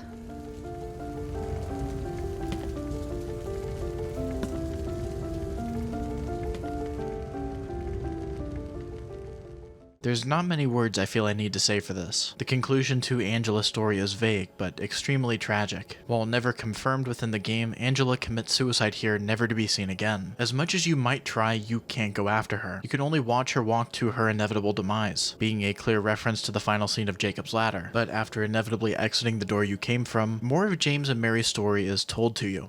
What do you want, James? I brought you some flowers. Flowers? I don't want any damn flowers. Just go home already. Mary, what are you saying? Look! I'm disgusting. I don't deserve flowers. Between the disease and the drugs, I look like a monster. Well, what are you looking at? Get the hell out of here! Leave me alone already! I'm no use to anyone. I'll be dead soon anyway. Maybe today, maybe tomorrow. It'd be easier if they'd just kill me. While James was painted as a murderer mere minutes ago, the game seems to be providing a solid motivation for him, through Mary's constant verbal abuse to him despite his attempt to be a good husband. Which is an odd thing to add in this instance. Mary says she wanted to die, but also that she was scared to. But if learning your protagonist is a killer, and side character you've tried to save has given up on life wasn't enough, the game pushes you even further.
I was weak.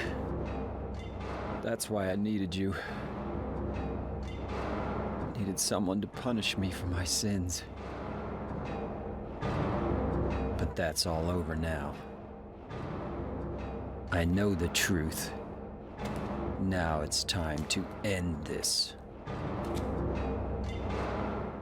That all but directly says it to you. Pyramid Head is the personification of James' desire for the punishment of his crime of murdering his wife, an executioner made to make him suffer for what he did to Mary, being attacked by him multiple times and having the one person he cared about here ripped away from him again and again. Punishment for the sins he needed to atone for. And after discovering the truth, we get our final fight with the Pyramid Heads. And unfortunately, it's just the same as every boss thus far, but despite the lack of innovation within the combat, the emotional value within this boss fight makes it worth playing. James seems to end the Pyramid Heads for good, causing them to fall on their own blades.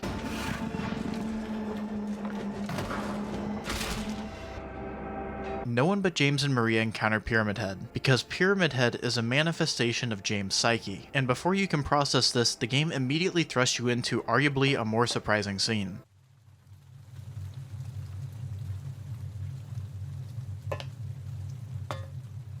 Mary?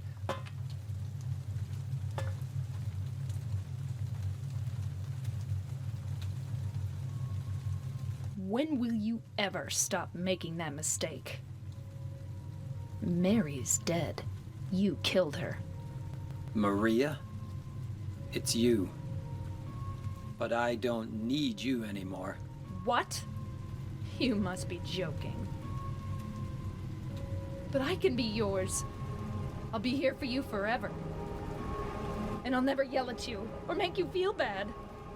That's what you wanted. I'm different than Mary. How can you throw me away? I understand now. It's time to end this nightmare. No, I won't let you. You deserve to die too, James.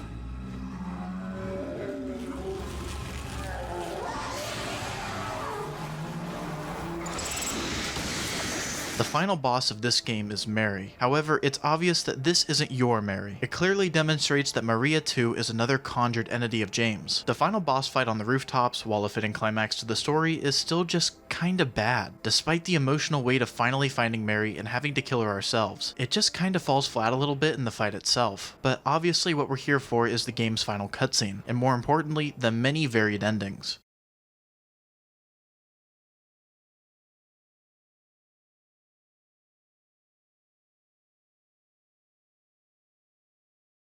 Mary?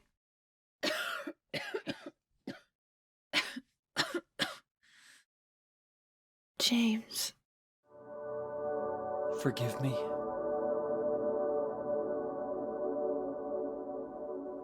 I told you that I wanted to die, James. I wanted the pain to end.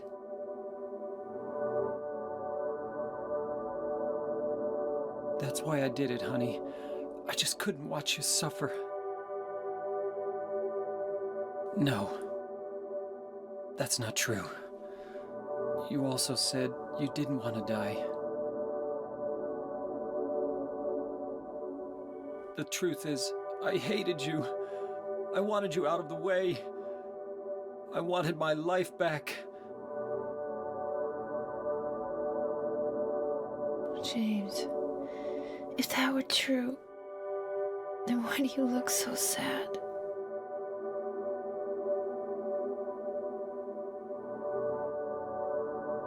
Mary? James. Please. Please do something for me.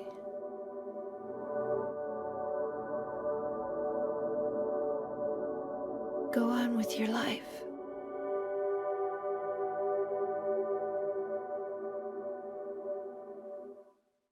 The first two endings contain the scene of talking to Mary on her deathbed with slightly altered dialogue, but they heavily diverge in the following scenes. The first and arguably most common ending to get is In Water, a scene where James accepts the weight of his sins, takes Mary's body, and drives his car into the lake, thus committing suicide so he and Mary can be together again. Now I understand the real reason I came to this town. I wonder, what was I afraid of? Without you, Mary, I've got nothing.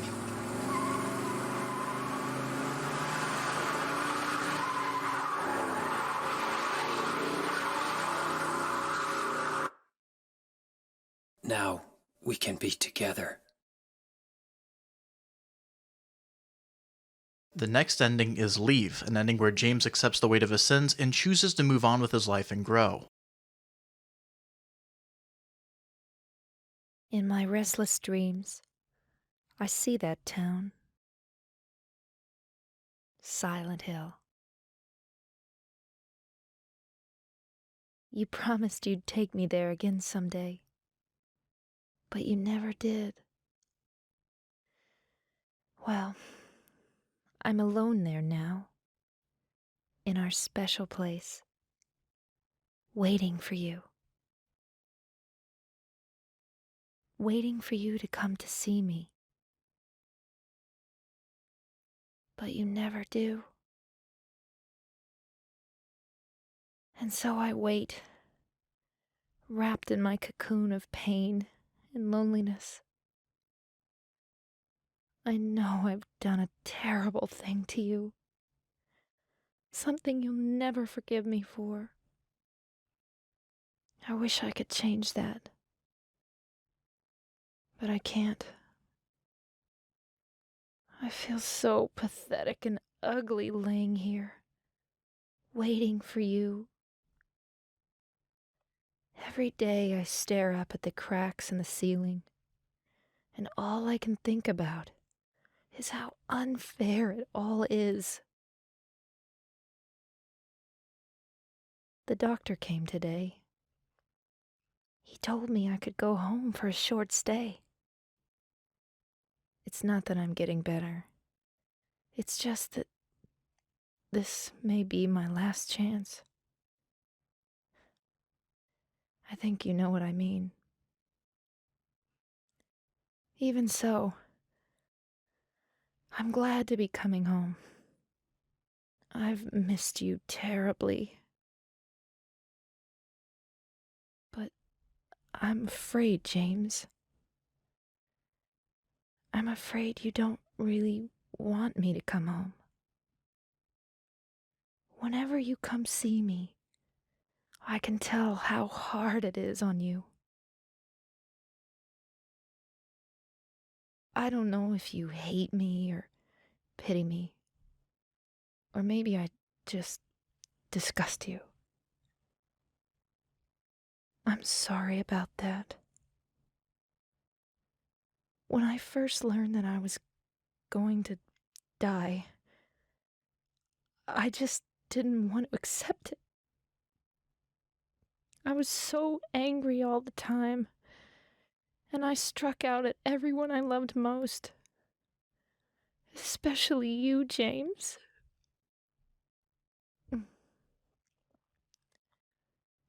That's why I understand if you do hate me. But I want you to know this, James. I'll always love you.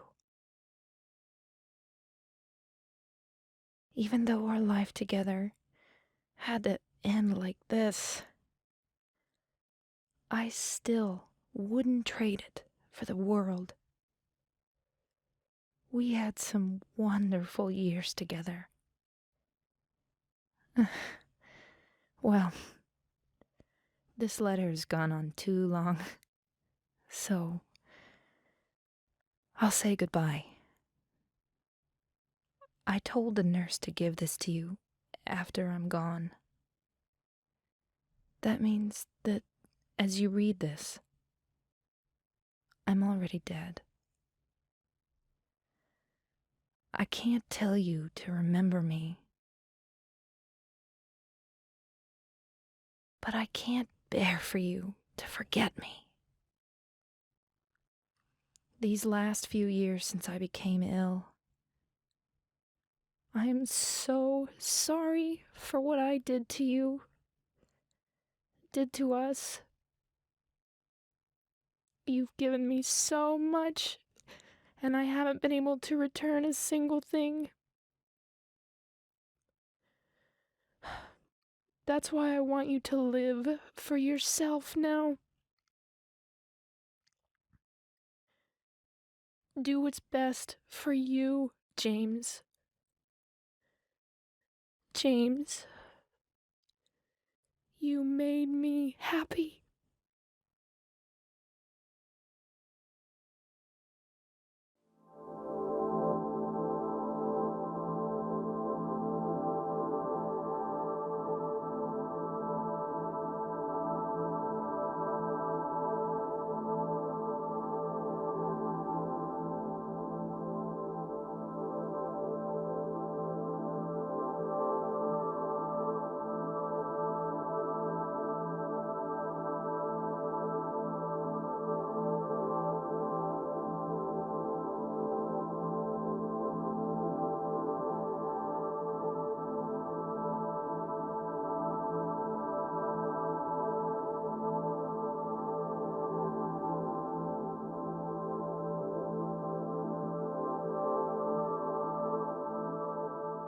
This is one of the single most goosebump-raising things I've ever heard. Supposedly, the voice actors for this, Monica Horgan, broke down crying after narrating the letter, something that I think clearly shows in the recording. However, there are 4 more separate endings you can get. Next is Maria, an ending that changes the dialogue heavily with Mary's boss fight. James, I've been waiting. Mary. I'm sorry it took so long. Didn't you want to see me? Yes, I wanted to see you. Even an illusion of you. That's why I came here. It's not true, is it? You killed me. I couldn't watch you suffer. Don't make excuses, James. I know I was a burden on you. You must have hated me. That's why you got rid of me. It's true. I may have had some of those feelings.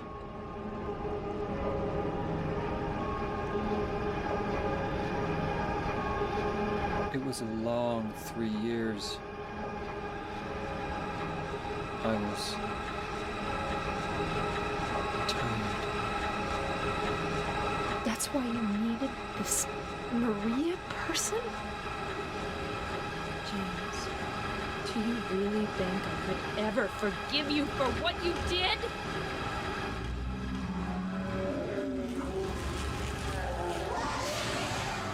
And after killing her, Maria finds James sitting in the park where they first met, agreeing to leave the town together. And after the same reading of Mary's letter, this little dialogue plays out. You'd better do something about that cough. To me, this is a brilliant way to summarize this ending. James learned nothing from his journey, chose to stay with Maria, and then Maria again gets sick, just like Mary, symbolically saying that history is doomed to repeat itself. The final serious ending is Rebirth, which can only be triggered on a second playthrough. Here, if James collects the right materials, he can take Mary's body with the intention of reviving her, through the power of the Silent Hill gods.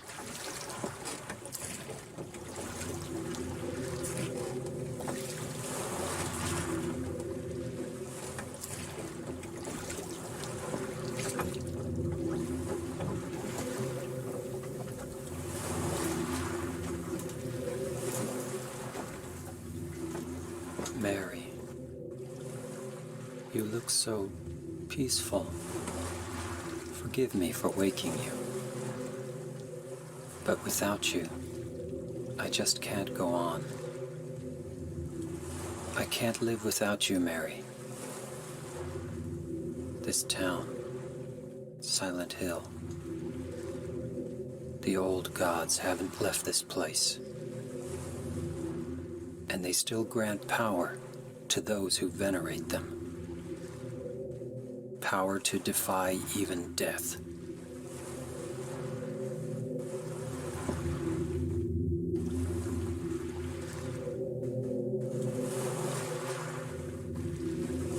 Ah, Mary.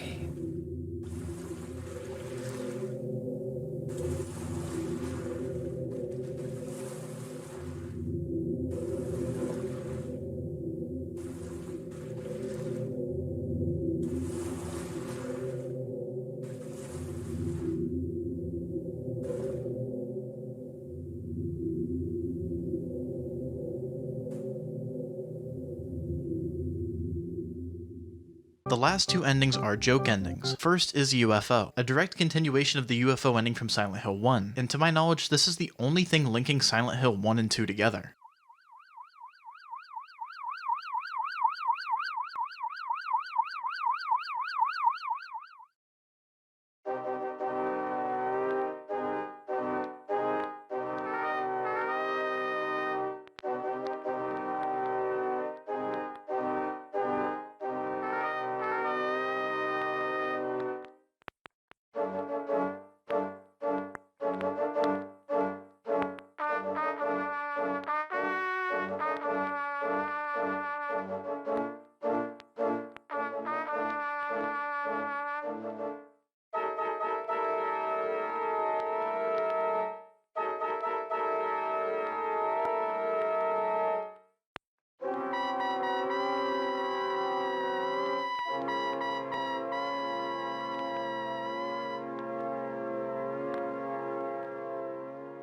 And then lastly, we have Dog.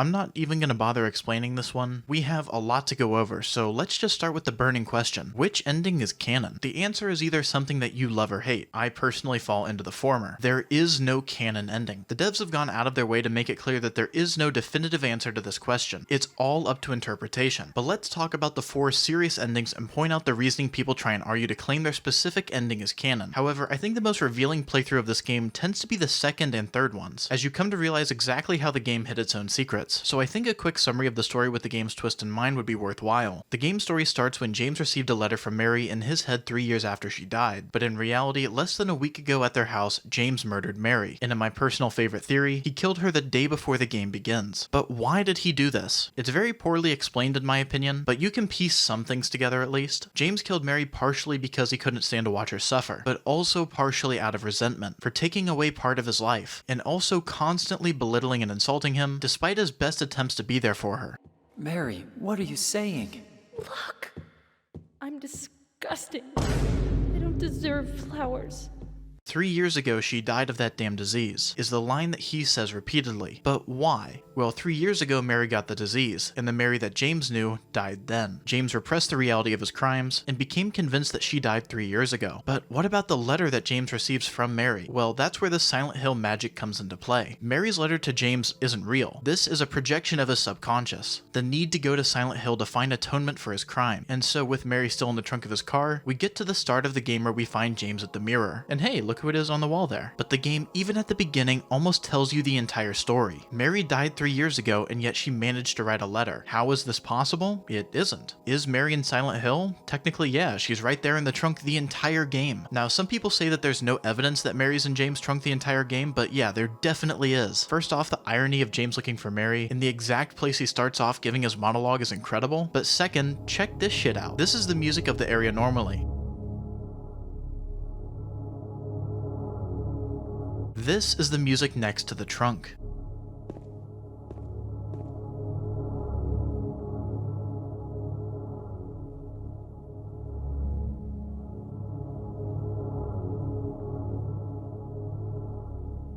If you're on some awful headphones, I get if you can't tell a difference, but there's a very low frequency that's added underneath the track when standing by the trunk. Not to mention the camera gets hard locked straight onto it, so yeah, Mary's in the trunk the entire game. And I just have to point out the brilliance of writing and the usage of the horror setting here. In all media, Occam's razor is almost always accurate. The simplest possible solution is most likely correct. But in horror, that goes out the window immediately, because the supernatural is not only possible, but shoved down your throat. But in reality, Occam's razor works almost at every part of this game. How did Mary send the letter if she's dead? Answer, she can't. How did Maria survive the stabbings and deaths? Answer, she didn't. She was never real to begin with. Things like this can be found throughout the entire game. Then James meets Angela, someone also looking for a family that she too killed. However, knowing the reality of her story, her immediate distrust of James makes a lot of sense, as does her attire and the advice she gives you. But then there's Eddie. Why the hell is he here? He too is out here out of guilt for killing a dog and shooting someone. However, I find him to be the worst written part of Silent Hill 2. Every character in the game perceives the world in a completely and entirely different way. Angela sees the world on fire, tortured by demons of her past. James sees executioners, symbols of justice and punishment, medical traumas, and highly sexual enemies, all projections of his subconscious. Then there's Eddie, who's harassed and tortured by people from his old life. When we meet Eddie in the apartments, he's by a dead body, swearing not to have killed him, and then again in the cafeteria. Then in the freezer, he speaks about the person he murdered as someone he knew in the past. Not to mention, we see Eddie in the bowling alley with a pizza, meaning in his reality of Silent Hill, this city has lots of people, something that we get to see in later games. He has no idea about the monsters James sees because to him, the town is normal, with shops and businesses, and the same evil people from his life. And that's enough to make him lose his shit? Seriously? I never liked this character, and I don't think I ever will, but I think he's made to be insufferable. Someone who doesn't help you out, and seeing him so soon after Maria's death talking about killing people, he's meant to be someone to project your hate onto, and in that regard he's done extremely well. But the reality that Silent Hill isn't a hellish wasteland for everybody in the game explains how Laura is able to waltz around the town and play and have fun, because she doesn't have demons to fight like James or Angela. She probably sees a pure, childlike version of Silent Hill. Silent Hill isn't a purgatory meant to torture you, it simply has the power to realize your subconscious onto the environment around you. That's why the monsters in the game have such symbolic meaning. The lying figures are a creature kept in a straitjacket made out of its own body, often wheezing, a representation of Mary in the end of her life, confined by her own body, sick, and yet hurting James by spitting poisonous words at him. The mannequin, composed of two sets of lower bodies, symbolizes a conflict within James' sexual desires. Now there's recently been a pretty big controversy surrounding this. Then there's the Pyramid Head, James' desire for punishment, one that moves slowly, and burdened by the giant sword that, just like James, kills the ones he loves. James then encounters Maria, a complete, fake, unnatural person born from his own head, even having her own side mission titled Born from a Wish. James' wish to see his wife again was so strong, he generated a nearly identical clone of her. Then, out of desire for punishment, Pyramid Head killed her right in front of him. The next point of significance is the prison, an area obviously symbolic of justice. And now for one of the coolest revelations during the second playthrough, the symbolism behind the tablet puzzle. If you don't remember, in the Gallows there were 3 spots for tablets: the tablet of the oppressor, the tablet of the seductress, and the tablet of the gluttonous pig. All of these using Aztec mythology to represent the 3 main characters here and what they feel guilt for. A common misconception is that this is what the characters are guilty of, as in this is what they deserve punishment for. But that's fucked up and not true if only for Angela. The tablet of the oppressor represents James, guilty of the fact that he killed Mary. That one's pretty simple. Then there's a tablet of the gluttonous pig representing Eddie's guilt for being a waste of space and his perceived wrongdoing with just simply being obese. It's no accident that we find it right beside him. Then there's a tablet of the seductress. This is Angela's tablet. Angela's mother told her that she deserved what happened, and unfortunately she believed her, despite any rational person knowing that that isn't true at all. But at the Gallows, it's what the characters subconsciously believe they deserve death for. James then descends further into the Labyrinth, where we find Angela being attacked surrounded by newspapers of her murder, which leads to a valuable point. Silent Hill's personal nightmares, while being character specific, can in fact bleed over into other characters' worlds. Although I will point out that this is just my personal speculation, I also think an interesting theory is that Angela just sees the abstract daddy as her father, and it's only in James' reality that he sees it as a monster. James then has Maria ripped away from him once again. However, I don't think Maria died from anyone. I believe this was an imitation of the disease that would have killed Mary, considering the similarity behind their appearance. Then of course we go down and murk Eddie after he killed another person, and then the game's finale begins. James becomes aware of the fact that he killed Mary less than a week ago. However, a check of Mary's letter reveals a pretty dark reality. The letter is changing, in that the writing has completely disappeared. Then after James finds out the truth, the letter disappears entirely, leaving just an envelope. And then after fighting against the Pyramid Head duo, the envelope is gone. The item itself is completely gone from your inventory. And I think that's all the stuff you'll catch on a second playthrough. So now that we've done a mini recap, let's talk endings. Starting with the most accepted answer in the community, In Water. In Water is the game's way of showing that James was in fact suicidal. The way this ending is achieved is by not valuing your own life, examining Angela's knife, reading the suicidal man's notebook, and not healing yourself frequently. The game mentions suicide many times directly. Angela saying that James and her are the same, implying he's keeping the knife for himself, the new shot, all of it makes sense. It's an ending about James feeling that Silent Hill has been a way for him to accept his fate, that he should die with Mary so they can be together again, that it's what James really wanted after all. Then there's of course the moral angle. Many people believe that this is the common ending because to them, this is what James deserved for killing Mary and everything else he did along the way, that James doesn't deserve redemption for the sins he's committed, hence the constant themes of execution and justice throughout the game. And on top of that, it provides a pretty concrete conclusion for the story, as well as a few lines in future games. However, there are a lot of people who believe in the game's second ending who push back on these claims. The Leave ending also has an extremely solid argument for it, being that this story had a point, that the point of the story is redemption. Through accepting your sins, you can grow past them and become a better person, that you need to accept your past and stop torturing yourself for your previous wrongdoings. On a personal level, I believe this to be the canon ending, that James, despite having done something horrible, is not irredeemable. He shows tremendous guilt for what he did. He tries his best to help everyone around him, and in the end, I believe the whole point of James being forced through this nightmare was to come out of the other side a better person, and to do just as Mary says, continue forward with his life, presumably taking care of Laura in her stead. I think Silent Hill 2's message is that, a story saying that people can change and become better, but of course that's just my interpretation. Then there's Maria, largely considered to be the evil ending. Considering the logical inconsistencies here, I generally think this is the least likely ending. Finally, there's Rebirth, honestly an ending that makes a lot of sense. However, I put Rebirth at third place. James collecting all the hints and then proceeding to meddle with powers beyond his reach is just unlikely, and in this ending there's no resolution. In Water shows that James doesn't deserve redemption. In Leave, he chooses that he does. Maria shows him refusing to atone for his sins, but Rebirth is just empty. He accepts what he's done, chooses not to move forward, and instead tries to bring her back. And the music track for this ending, called Reverse Will, I think symbolizes that even further. But the best part of these endings is that there's no correct interpretation, and that is why I consider it to be art. It has the ability to impact impacts so many people on a deep level, and yet the interpretation of the game is so wildly different. This was just my experience with the game, but yours might be radically different from mine, and that's fucking awesome. But we went over the evidence in Silent Hill 2, but the theories for this game will absolutely blow your mind. Fair warning, I don't believe any of these. Theory number 1. No one is real but James. With an overabundance of characters that are projection of James' psyche, it makes sense that every character in the game would be subject to these theories. That they're like Maria, fake people born from James' mind. Angela is the representation of James' suicidal thoughts, which might explain how in a similar way to Maria knows more about James than she should. But then the counter argument is Angela's past. But then considering James' history of sexual guilt, it makes sense on some level that it could be conjured. After all, Maria also has some level of backstory as well. And just like Maria, she's never once been seen with another character. Considering how she managed to get down to the same areas that James did, and her ability to navigate the town safely despite the fact the world is on fire and she sees monsters, Angela might not be real. Eddie might also not be real, but there's significantly less evidence for his not being so. He's seen interacting with Laura, who's probably a real person, and then his death is permanent and he doesn't return, so he's most likely real. Laura's interactions with Mary is also nearly enough proof to instantly write those theories of her not being real off. But then there's a side theory, which is that the only fake characters in the game are Maria and Laura, because when you think about it, they're the only characters in the story who straight up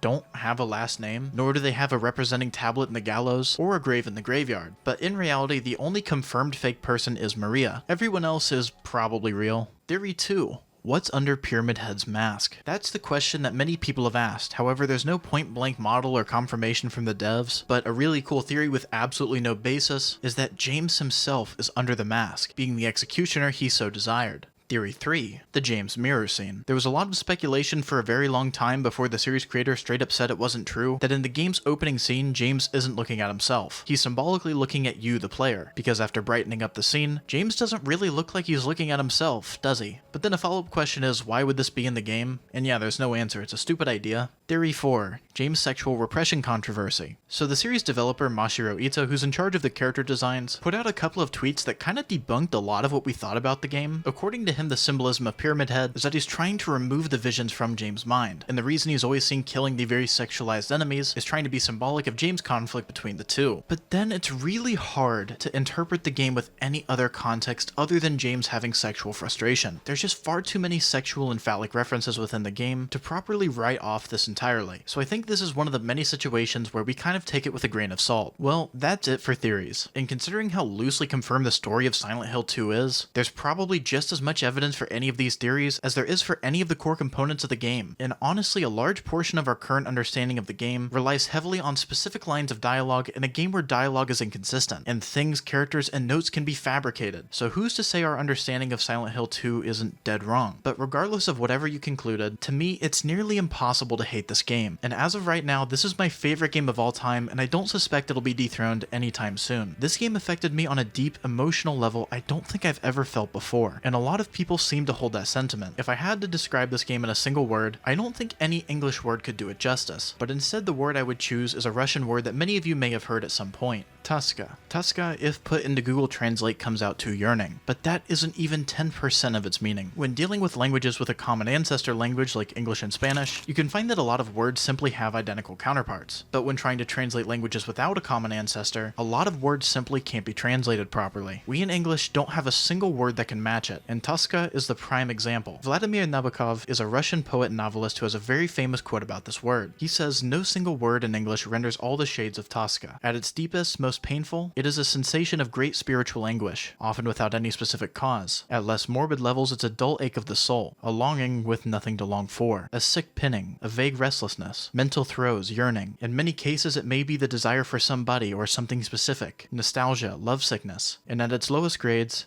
ennui." Boredom. To me, this perfectly encapsulates the feeling of Silent Hill 2. It's a game filled with a grief-filled atmosphere, emotional and yet dull, pained music. It's a game filled with subtle tones of despair, but what's shown more than anything else is a constant melancholy. I know people with stories depressingly close to Angela's, people who live with guilt similar to James, and people with terrible confidence issues like Eddie. Almost everyone can probably relate to at least one of the characters in the game, but in the context of a story like this, to me it hits in a different way, that enlightened me to the hopelessness that can follow, and the different ways we humans react to the unfortunately common experiences in life. The director of the game, Masahiro Ito, said that the game's themes related to common things we all see: life, sex, death, the very essence of being an animal, but it shows them in a way that changes how you think. They're mediums that you wouldn't normally interpret them, and that to me me, is what makes Silent Hill 2 genuine artwork. But now, of course, I'm sure the thing half of you skipped here for, that's right, I'm calling you out, the Silent Hill 2 remake. I don't think I've ever in my entire life been as hyped for a new game as this. Ever. And did it hold up? Well, I think so, probably. To be honest, I don't exactly know how to feel about this version of Silent Hill 2, because it had one of the worst starts I've seen in a long time in gaming. And no, I'm not talking about the game's intro, that's absolutely incredible, we'll get there. I'm talking about this game's terrible, awful launch. I do my best to be positive on Twitter and try to stick to joking around as much as I can, but I went off on a full rant about how I'm sick and tired of game devs just launching their games in a broken, almost unplayable state, and this game runs like genuine horse shit. Almost everyone on PC has this issue. Even people I know with 4090s had brutal stuttering problems, and it makes the game borderline useless. Even a full week after launch, Silent Hill 2 Remake on PC is just an unfun experience. And yeah, I've done 2 separate playthroughs of the game with frame drops. I probably only saw maybe a third of it, and to be honest, this review of the game is being written with that in mind. And I will hold this against the game as a whole, and I hope that by the time this is posted it's fixed, but it probably isn't. And I've been consistently losing my mind for hours at this point. I've downloaded mods to fix the problem with packs, I've personally modified the engine.ini file to try and fix the shader caching issues, tried limiting the FPS and supplementing it with lossless scaling or other frame gen tools. None of it works, because this game is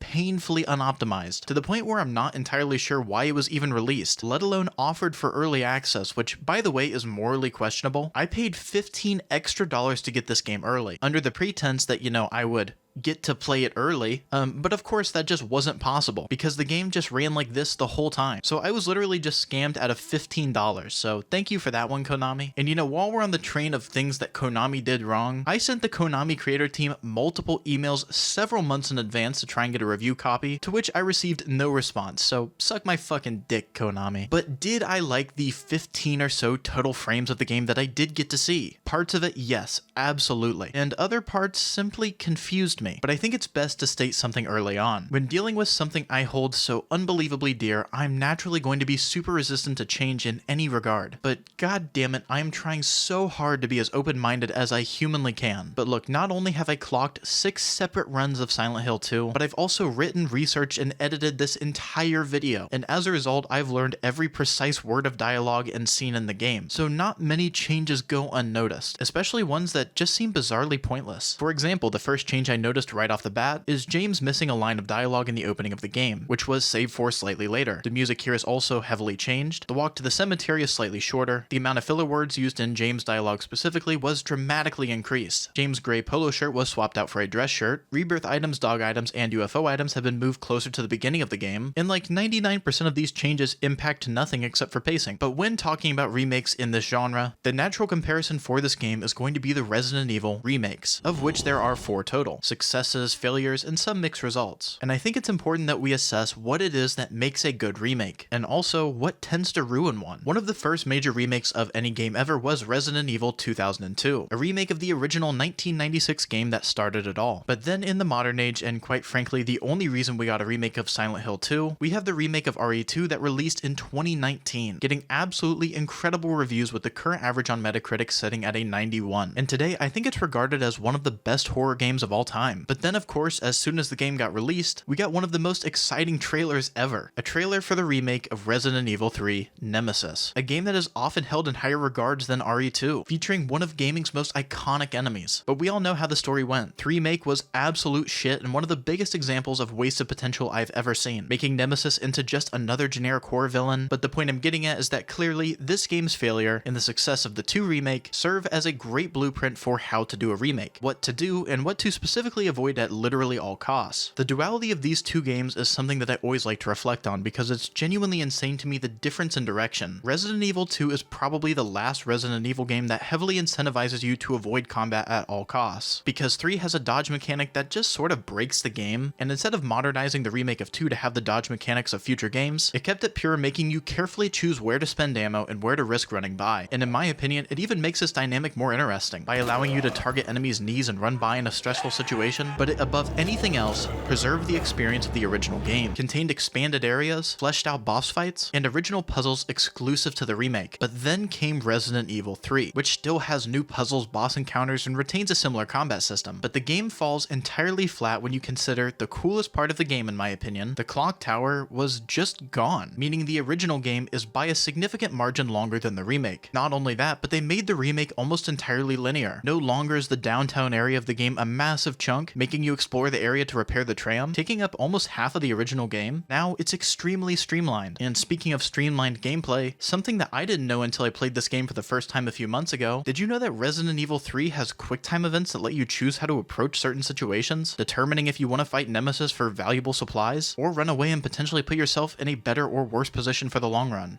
Yeah, that's just kind of like gone. Not like, you know, it's one of the most unique mechanics in any horror game ever. And don't get me started on how terrifying Nemesis is in the original. So clearly the common thread that made one game succeed and one fail is attention to detail and maintaining everything that makes the original game great in the first place, and then adding a bunch of new stuff. Well, in the case of Resident Evil 2, yes. But when they tried to implement this philosophy into Silent Hill 2, it just doesn't work quite the same way as they expected, I don't think. When it comes to how they changed this game, it almost seems like they threw a dart at a dartboard and whatever option it landed on, they would just change. But we'll get into more specific details in a second. Let me just roll the opening scene.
Could you really be in this town?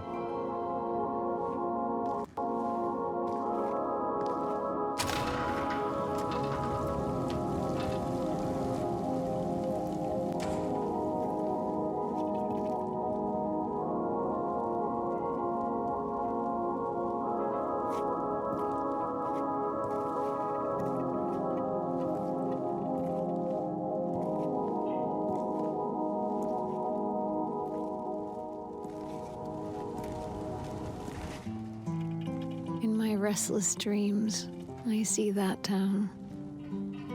Silent Hill. You promised you'd take me there again someday. But you never did.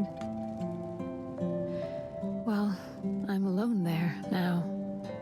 In our special place. Waiting for you.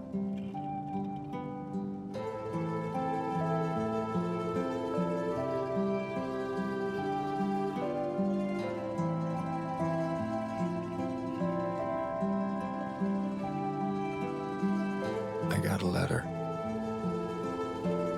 The name on the envelope said Mary. My wife's name. It's ridiculous. Couldn't possibly be true. That's what I keep telling myself. Mary died of that damn disease 3 years ago. So then why am I looking for her? Our special place. What could she mean? This whole town was our special place. Could Mary really be here? Is she really alive? Waiting for me?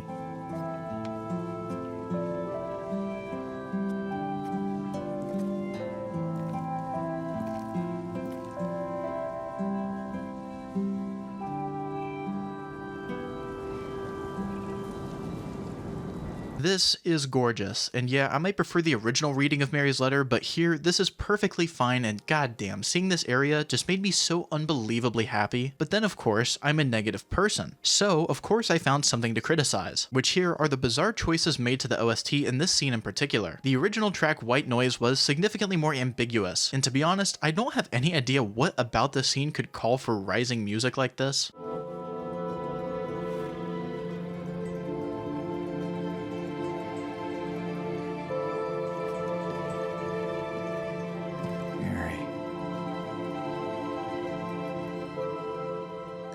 It's not overtly bad, I just don't get why. And that's the thing with this whole remake. Some choices made total sense to change, but others seem to be changed at random. But back to positive, I think the graveyard scene is masterfully redone, with one little nitpick.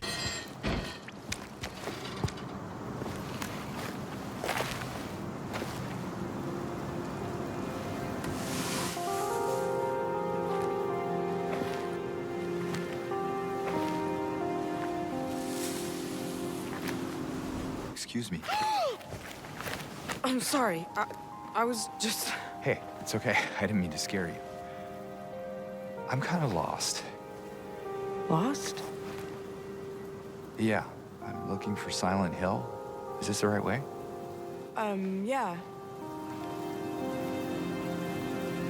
It's hard to see with this fog, but there's only the one road. You can't miss it. Thanks. But... I think you should stay away. This town, there's something wrong with it. And it's not just the fog, either. Is it dangerous? Maybe. It's kind of hard to explain, but... I'll be careful. I'm not lying. No, I believe you. It's just... I guess I don't really care if it's dangerous or not. I'm going either way. But why? I'm looking for... someone. Someone very important to me. Me too. I'm looking for my mama. I mean, my mother. It's been so long since I've seen her. I thought my father and brother were here, but I can't find them either.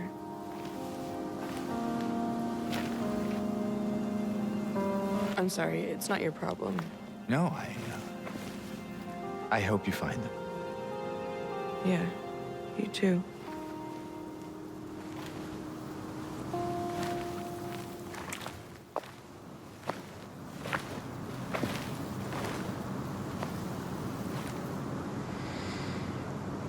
The voice acting here is actually pretty good, which feels really weird to say, and whoever decided that James scaring Angela needed to feel more natural was a fucking genius. Because yeah, honestly, what the fuck was James thinking here? Why not just say, "Excuse me from a distance, you weirdo"? I think I'd have the same reaction, to be honest. But back to the nitpick. I get that the awkward wording and pauses were removed, but one specific line here just doesn't feel well thought out, and that's the line, "I'm not lying." In the original game, James is somewhat dismissive, right? He says, "Alright, I got it. I'll be careful." Which there, it makes a lot of sense that Angela would feel that he's not taking her seriously. But here the line comes out of absolutely nowhere, and it makes little to no sense to say that, given that James responds in a pretty normal way. I get that removing the weird dialogue timing was observably a top priority, but some of the dialogue wasn't bad and served a clear purpose. But then again, it's not a major complaint. But if they got anything right, it was the feeling of the original walk into Silent Hill. The atmosphere, the music, they nailed this part of the game. And as a result, I don't think I'll spoil too much about it, but I will mention two new mechanics in this game that are super interesting. The first one is a series of Easter eggs called Glimpses of the Past. Anything that got changed between Silent Hill 2 and the remake has not entirely been removed, but instead they kept a lot of cool stuff in as hidden things you can interact with.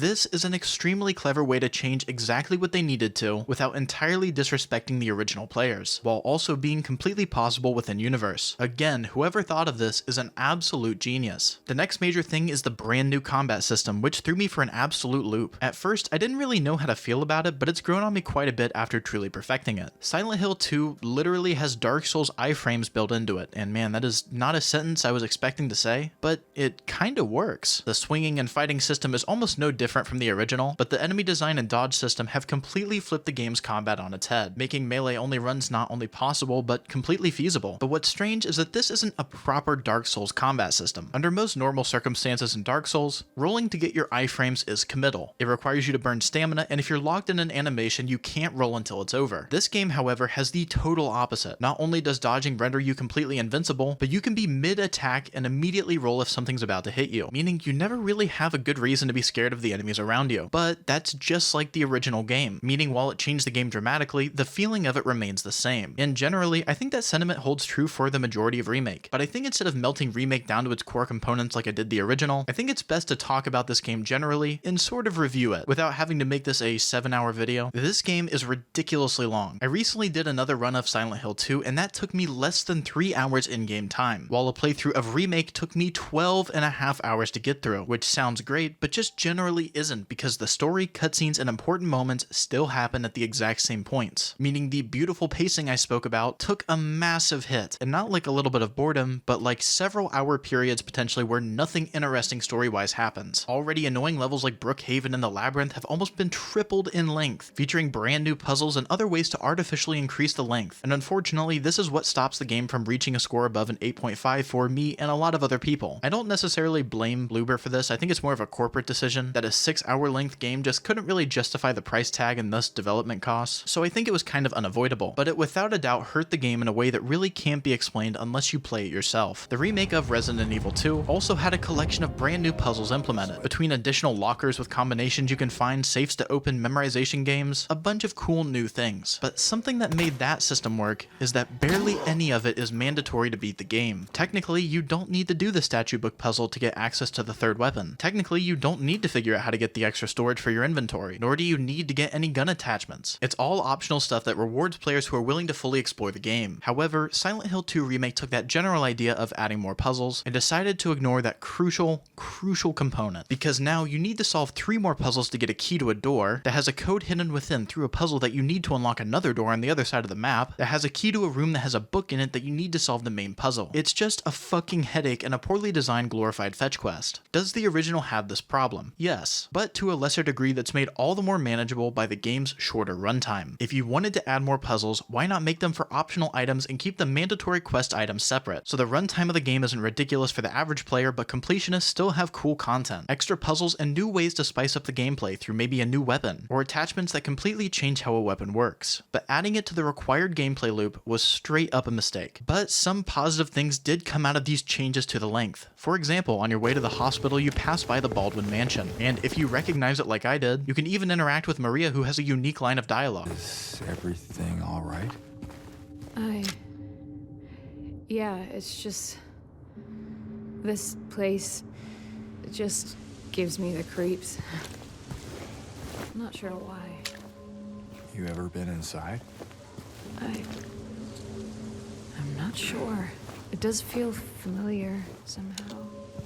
Like a bad memory. While I'm not a huge fan, Angela has an additional cutscene that just simply wasn't present in the original, and they take a lot more time to play with the boss fights. And some of the puzzles implemented are really clever. A few favorites being the moth puzzle and the safe puzzles that aren't ridiculously hard, but they rely on good observation and basic math skills. To be honest, I 100% recommend playing this game on hard riddle difficulty, because there it doesn't hesitate to really challenge you using basic skills, and it assumes that you're not just a complete ape. James is also shown to have a lot more going on upstairs than he did in the original, and he generally acts like more of a human than a confused robot, so there's plenty that's done with him that's done right for a modern audience, because to be honest, I'm not entirely sure how they would possibly recapture that same blankness that James has. But remember when I said they just made changes sometimes for the sake of changing something? Where there's no larger example than this, than the Rosewater Park to Hotel segment of the game. Maria in this game is basically identical, except somehow she ups the drip in this version of the game. However, what I wonder is why they decided to change the bowling alley out for a movie theater. Why? Because I don't know. I I have no idea what could have possibly compelled such a decision. I'm not saying the theater is bad, because it's not, it's super well done. It's just a weird decision that impacts nothing, removes a classic area, and probably took a ton of time to make. So I'm just puzzled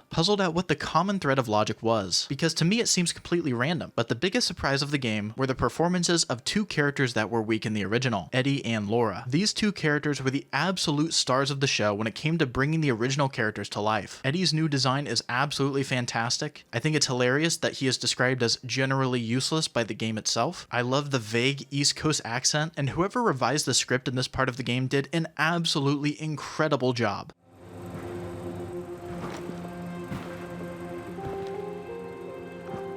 Eddie? Oh. You're, James. We met back at the apartment building. Yeah, I remember.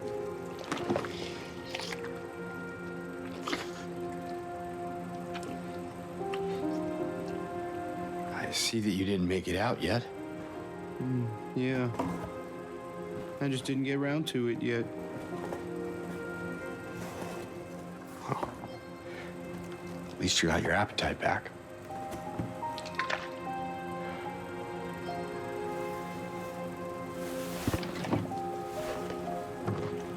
Are you alone here, Eddie? No. Hell. That's probably just Laura messing around.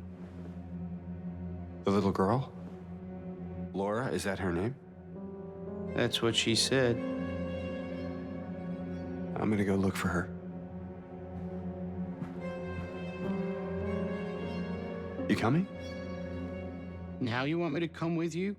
James saying to Eddie, "At least you got your appetite back," was fucking brilliant foreshadowing. Look at his reaction. Clearly he's immediately under the impression that James is making fun of him, and he's mortified at the mention of someone poking fun at his weight. Now, to be fair, scooping melted ice cream out of a gallon with your bare fucking hands is like psychopath behavior, but the point still stands. This is amazing work by Bluebird Team, and it really shows how much effort they put into this character, because Eddie's final encounter, as I predicted by the way, I'm just saying, is genuinely amazing, being a stealth battle with cover that can be blown apart and change on a dime. It's genuinely a well put together experience that I think is one of the best in horror games as a whole. And speaking of redone combat encounters, I think the new enemy design is great. The lying figures feel great to fight and serve as a general tutorial for proper dodging. The mannequins, though, absolutely steal the show when it comes to this game's combat. Mannequins expressly avoid the players, and if you see them in the distance with a flashlight, you can observe them running into neighboring rooms and setting ambushes for you when you walk in. And also, they actually dodge and counter your attacks. But knowing that this game's combat was going to be more present, they decided to add 4 enemies with slight variants, which unfortunately the game mistakes as variety. There are slightly squishier lying figures that explode when killed, mannequins that can climb walls, which to be fair are fucking awesome, nurses that just have a knife instead of a crowbar, and unfortunately there's almost no difference in the approach to how you fight these enemies, which is only problematic when you consider that this game is over double the length of the original, and makes combat significantly more required. And I gotta say, when you're fighting bobbleheaded nurse number 65 of the game in the hotel, which they weren't even there in the original, and you've memorized every single attack pattern, trust me when I say it gets slightly annoying. However, there are some characters that I was extremely fond of in the original that I just don't think were done as well, and I have to say it. Angela was just kind of butchered in this game. First off, I have no problem with the appearance of this character. I feel like anyone who does is just missing a huge part of the point of the story. However, I do have massive problems with the blatant misunderstanding of her mannerisms. Angela in this game is just kind of insane, and to be honest, the performance here just doesn't garner the same response as the original, because they, in my opinion, tried way too hard to overcompensate with smoothing over the dialogue.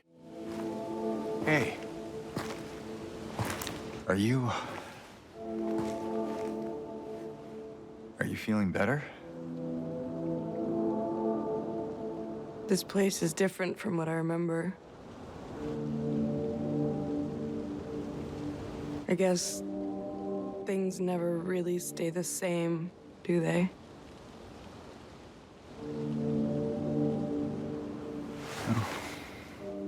Yeah, I guess not.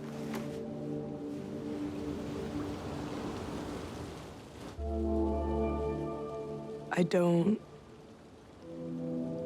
don't think she's here anymore, James. Who? Hi, Mama.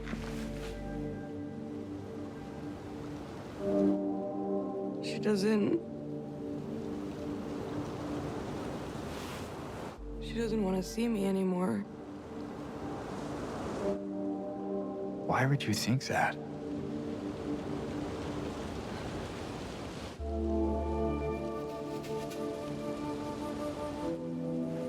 Anyway, I'm happy to see you. Happy to see me? Alive, I mean. Oh. Yeah.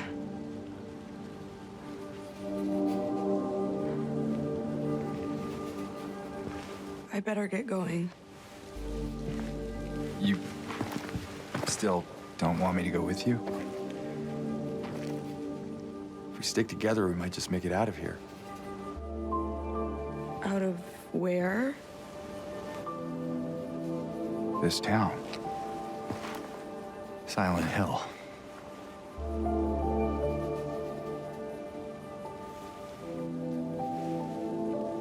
No, it's fine. Okay. Oh, you didn't happen to see a little girl around here, did you?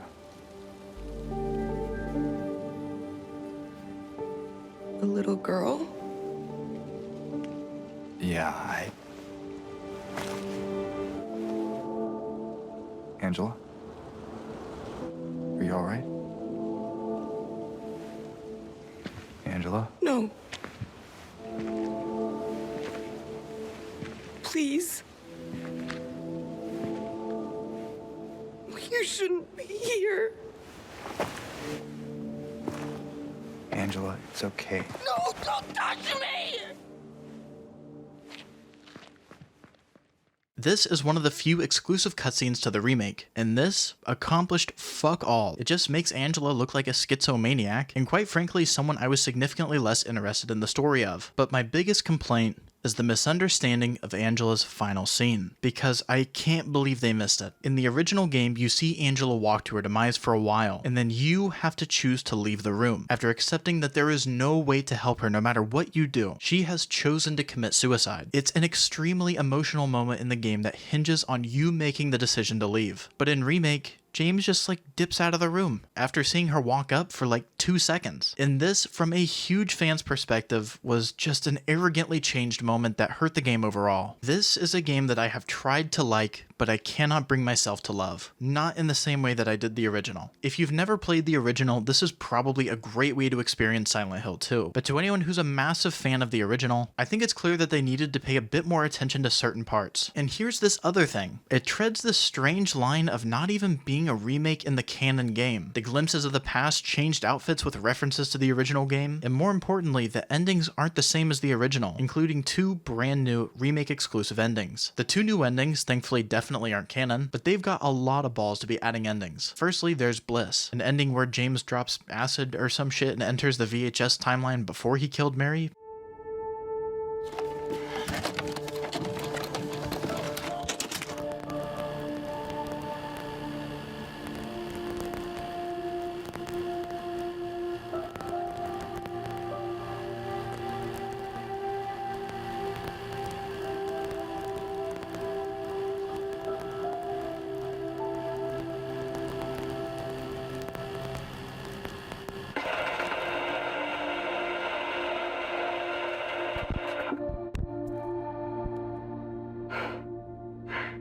Are you taping again?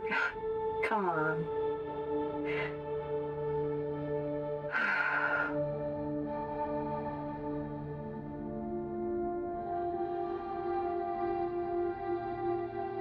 I don't know why, but I just love it here. It's so peaceful. You know what I heard? This whole area used to be a sacred place. I think I can see why.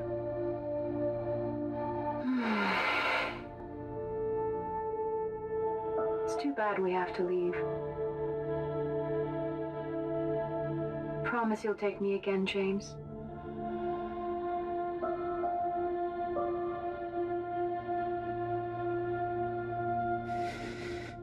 promise.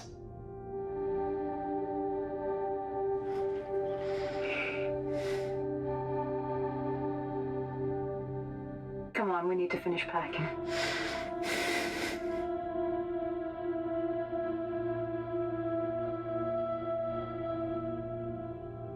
James, honey, did something happen?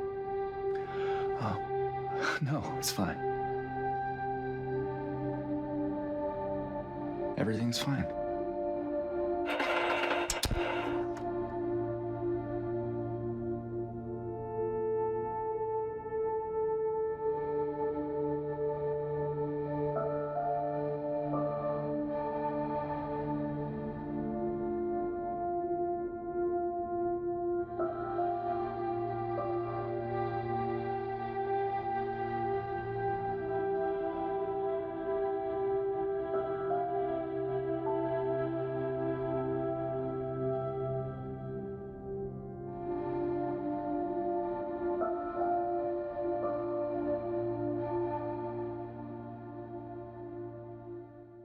Then there's stillness, an ending showing James about to drive off the bridge, but then this happens.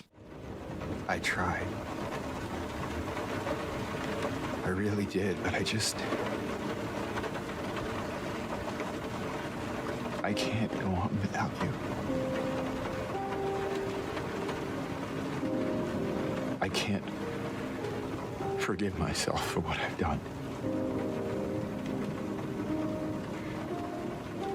I know.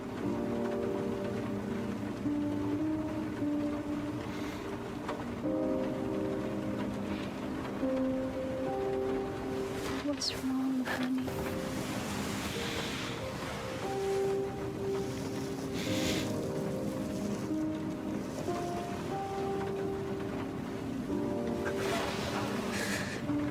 I miss you so much.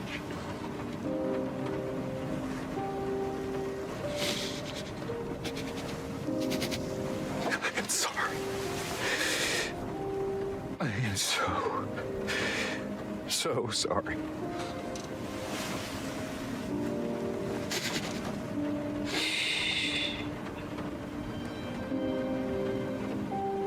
It's okay.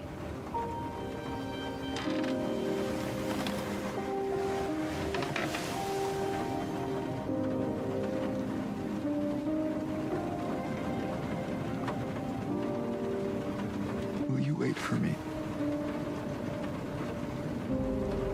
James.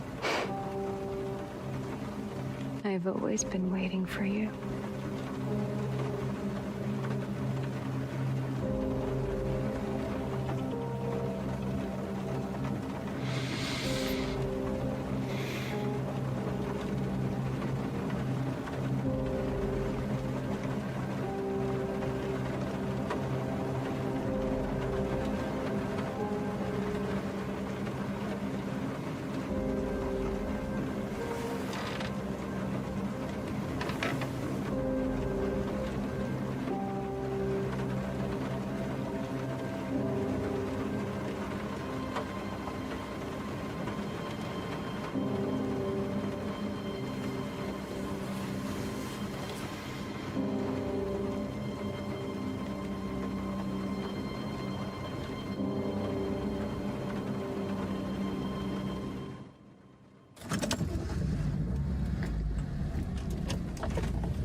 However, a great change to this game is that the UFO ending isn't a continuation of Silent Hill 1, but the original Silent Hill 2.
This is hilarious and great and everything, but what if this game unintentionally confirmed the greatest Silent Hill 2 theory of all time? The Maria time loop theory. This states that the canon ending of Silent Hill 2 is not in water or leave, but in fact Maria. And every time James chooses this, the events of Silent Hill 2 replay until he finds the correct answer. Hence why some items only appear on a second playthrough, because time looped, and the Silent Hill environment itself changed, which could also explain this entire remake, why things here are different, the glimpses of the past, the new endings, all of it. If this was intentionally done, this was a clever way to remake the game, but I don't know if it was that well thought out, to be honest. But what if that's why James seems less confused? What if that's why James leaves Angela to her demise significantly quicker? Because it's not his first time seeing it. What if the remake is actually way deeper than I thought it was, and everything story-wise is actually intentional? It's probably not the case, but if it were to be, this wouldn't be a remake, this would be a sequel. While I have criticisms of some parts of the game, especially in the planning department, some things in this game blew my mind. For example, whoever decided to make the abstract daddy fight take place in the Orosco house with TVs playing conversations probably has some underlying mental issues, but goddammit, that is fucking brilliant. Now, I'm sure you can tell how I've been structuring this. It's all over the place, positive, negative, and that was all intentional, because that's what this game is like to me. It's this strange constant up and down of quality, pacing, new and old, and to top it all off, when attempting one of the most memorable parts of the game, and one of the best scenes ever written, something that's made countless people break down, was absolutely fucking butchered. In my restless dreams, I see that town. Silent Hill. You promised you'd take me there again someday, but you never did. Well, I'm alone there now, in our special place, waiting for you to come and see me. But you never do. So, I wait, wrapped in my cocoon of pain and loneliness. I know, I've done a terrible thing to you. I wish I could change that, but I can't. I feel so pathetic and ugly laying here. Every day I stare up at the cracks in the ceiling, and all I can think about is how unfair it is. The doctor came today. Told me I could go home for a short stay. It's not that I'm getting better. It's just that this could be my last chance. Even so, I'm glad to be coming home. I missed you so much. But I'm afraid, James. I'm afraid you don't really want me to come home. Every time you come to see me, I can tell how hard it is on you. I don't know if you hate me or pity me. Maybe I just disgust you. I'm so sorry. When I first learned I was gonna die, I couldn't accept it. I was so angry. I struck out at everyone I loved. Especially you. And that's why I understand if you hate me. But I want you to know, I will always love you. Even though our life together had to end like this, I still wouldn't trade it for the world.